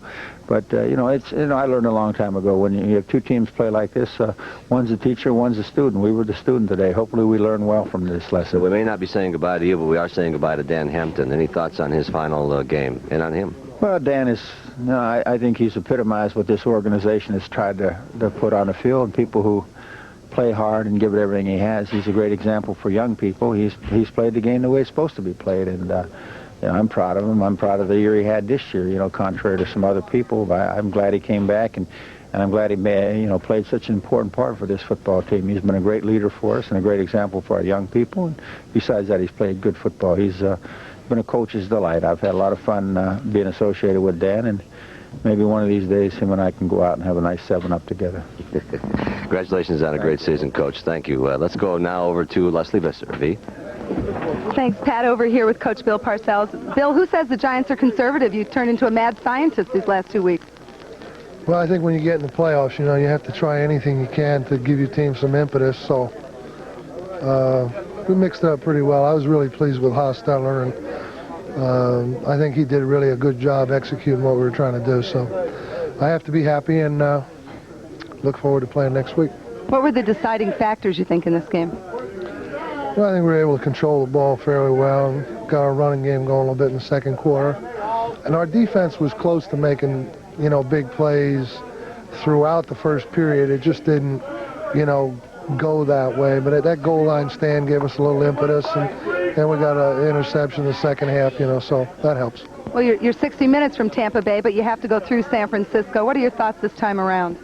Well, my thoughts are generally these. We know it's going to be a tough opponent. We've been out there once before this year, and they beat us, and I'm just looking forward to having the opportunity to play, and I'm sure they are, and we'll do our best. I think a lot of other people are, too. Thank you, Bill. Let's go over back to Pat O'Brien. All right, Leslie, and of course, as all of you know, football is losing a great one to retirement this year, Dan Hampton. And Dan, first of all, your thoughts on today's game. What happened?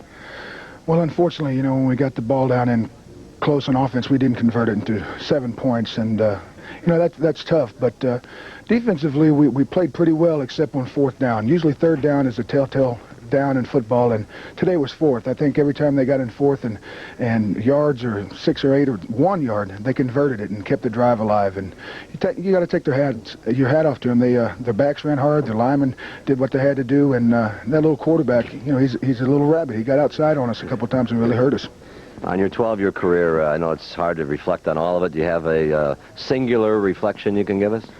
No, it's all been great. A lot of wins, a lot of great times, a lot of great games. But it's like one of the great Walt Disney movies that ends in a train wreck. I didn't want it to end like this, but unfortunately things happen like that. But if this is the worst thing that'll ever happen to me, I'll be okay. Dan, you had a hell of a run.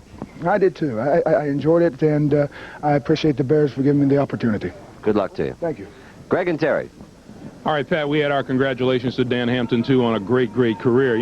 Mike Ditka, it is said, in the Chicago area, may have done his finest coaching job this year. The Bears got out of the blocks at 7-1 and then stumbled home at 4-4 the second half of the season. They still did have a rough time, though. Well, they had a rough time, but I think Ditka had a new quarterback in Harbaugh taking over the reins this year. He did a fine job. He was injured. In comes Tom Zach, and he had to struggle and and I think there's a transition in defense. Hampton out, new players coming in. I think Mike Ditka said it right. He has every right in the world to feel proud of the job he did, and of course of his young football team. 31-3, Giants over the Chicago Bears. Will take time out here, and then the NFL Today post-game show will continue from Giant Stadium in just a moment. Join the final round of 4 with their 31-3 victory over the Bears today. Let's go back to Leslie Visser with the Giants in their locker room. Leslie. Thanks, Greg. I'm here with a couple of victorious Giants, Jeff Hostetler and Lawrence Taylor. Jeff, to you first. You look like the second coming of Fran Tarkenton today. Why were you able, or the offense was able to be so successful? Well, we worked hard the last couple of weeks, and we just try to keep them off balance, try to throw the ball on first down, and just try to mix it up, and we were able to do that throughout the game, and things went pretty well for us offensively, and then our defense just kicked in and didn't let them do anything. We want you to take us through a play here. This is the first, I believe, the first quarter touchdown to Baker. Can you just explain what happened? Yeah, they jumped into a man coverage, and Baker was one-on-one, and we tried to flood that side of the field, and Bakes just beat him. Make it look easy. LT, I think the Bears had only something like 27 yards rushing. Why was the defense so successful? Well, we started on Tuesday. We implemented a new defense, and we had a great week of preparation, great week of hard work, and we felt that there was no way they were going to run the ball on us. You'd like to get back to the Super Bowl, but of course you have to face the 49ers again. What are your thoughts on return engagement there? Well, I'm quite sure they got to be a little bit worried because just like a bad penny, we're coming back. We're going to show up again, and we plan on playing a little bit harder, stay a little bit longer, and a little bit stronger, and walk away with victory. They'll be waiting for you. Let's go back to Greg and Terry. All right, Leslie, 2 important prime players in the rematch next week as the Giants move on to San Francisco. We'll take a timeout, and Terry and I will continue with the post-game show from Giant Stadium in just a moment. Chevy's got this truck. The aerial view of Giant Stadium here in East Rutherford, New Jersey, after the Giants demolished the Chicago Bears by a score of 31-3. Welcome back, everyone. Greg Gumbel along with Terry Bradshaw. With their victory today, the Giants win themselves a rematch with the San Francisco 49ers, who defeated the Washington Redskins yesterday. And joining us now from San Francisco is 49ers linebacker Matt Millen. And Matt, first of all, your thoughts on what the New York Giants did here this afternoon. Well, I think they did 2 things really well. First of all, Hostetler had a big day, And the second thing was they gave him the 8-man front early and dared him to throw, and Chicago couldn't throw the ball. Matt, yesterday in this football game, you played a quarterback in Ripon that basically was a guy that was going to throw the football. But this coming Sunday, you're going to play a quarterback, as you saw today, that has the ability to scramble and run around with the football. And I know that has to present some types of problems for you. Well, it certainly presents problems. Anytime you can get a guy who blows the horn like that, I don't know if you heard that. Anytime you can get a quarterback who can run and move, it's going to, put a lot of pressure on your coverage. But we'll just have to play a straight, basic game, and we'll be all right. Matt, thanks very much for joining us, and we'll see you out there next Sunday, okay? Matt Miller, all right, of the Terry, San Francisco enjoy the 49ers. cold. Thank you very much. Right now, for some further thoughts on what's happened here today and maybe what's to come next week, let's go back upstairs to Pat and John, guys. It was the most eagerly awaited game of the season, and it lived up to its billing. Early in the game, the ball kept bouncing New York's way. O.J. Anderson gaining big yards after the Sims fumble.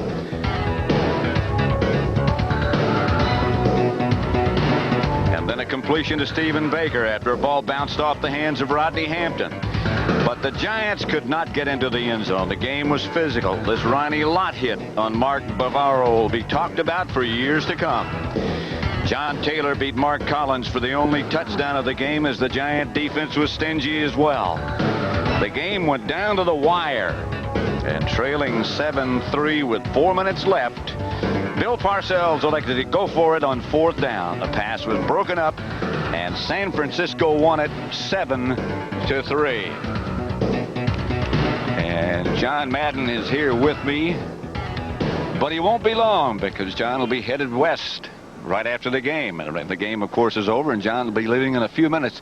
What are your thoughts? The Giants look so good today, particularly on defense, and the 49ers always play good defense. Well, that's the thing, I think. I think today the Giants came in and did what they had to do. They controlled the line of scrimmage. It was a run-type thing. They had to stop the run. They had to stop Neil Anderson. They had to stop Brad Muster. They did it. I mean, they didn't even give the Bears a first down running the whole game. But next week, their work is cut out for them because that's a totally different thing. They don't maybe not have to worry about the run too much, but I'll tell you, they have to play against the greatest passer who's ever played the game.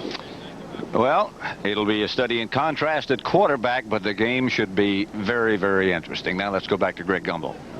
All right, Pat, and we'll see you and John out there next week as well. 31-3, Giants over the Bears. We'll take time out and continue on the post-game show in just a moment.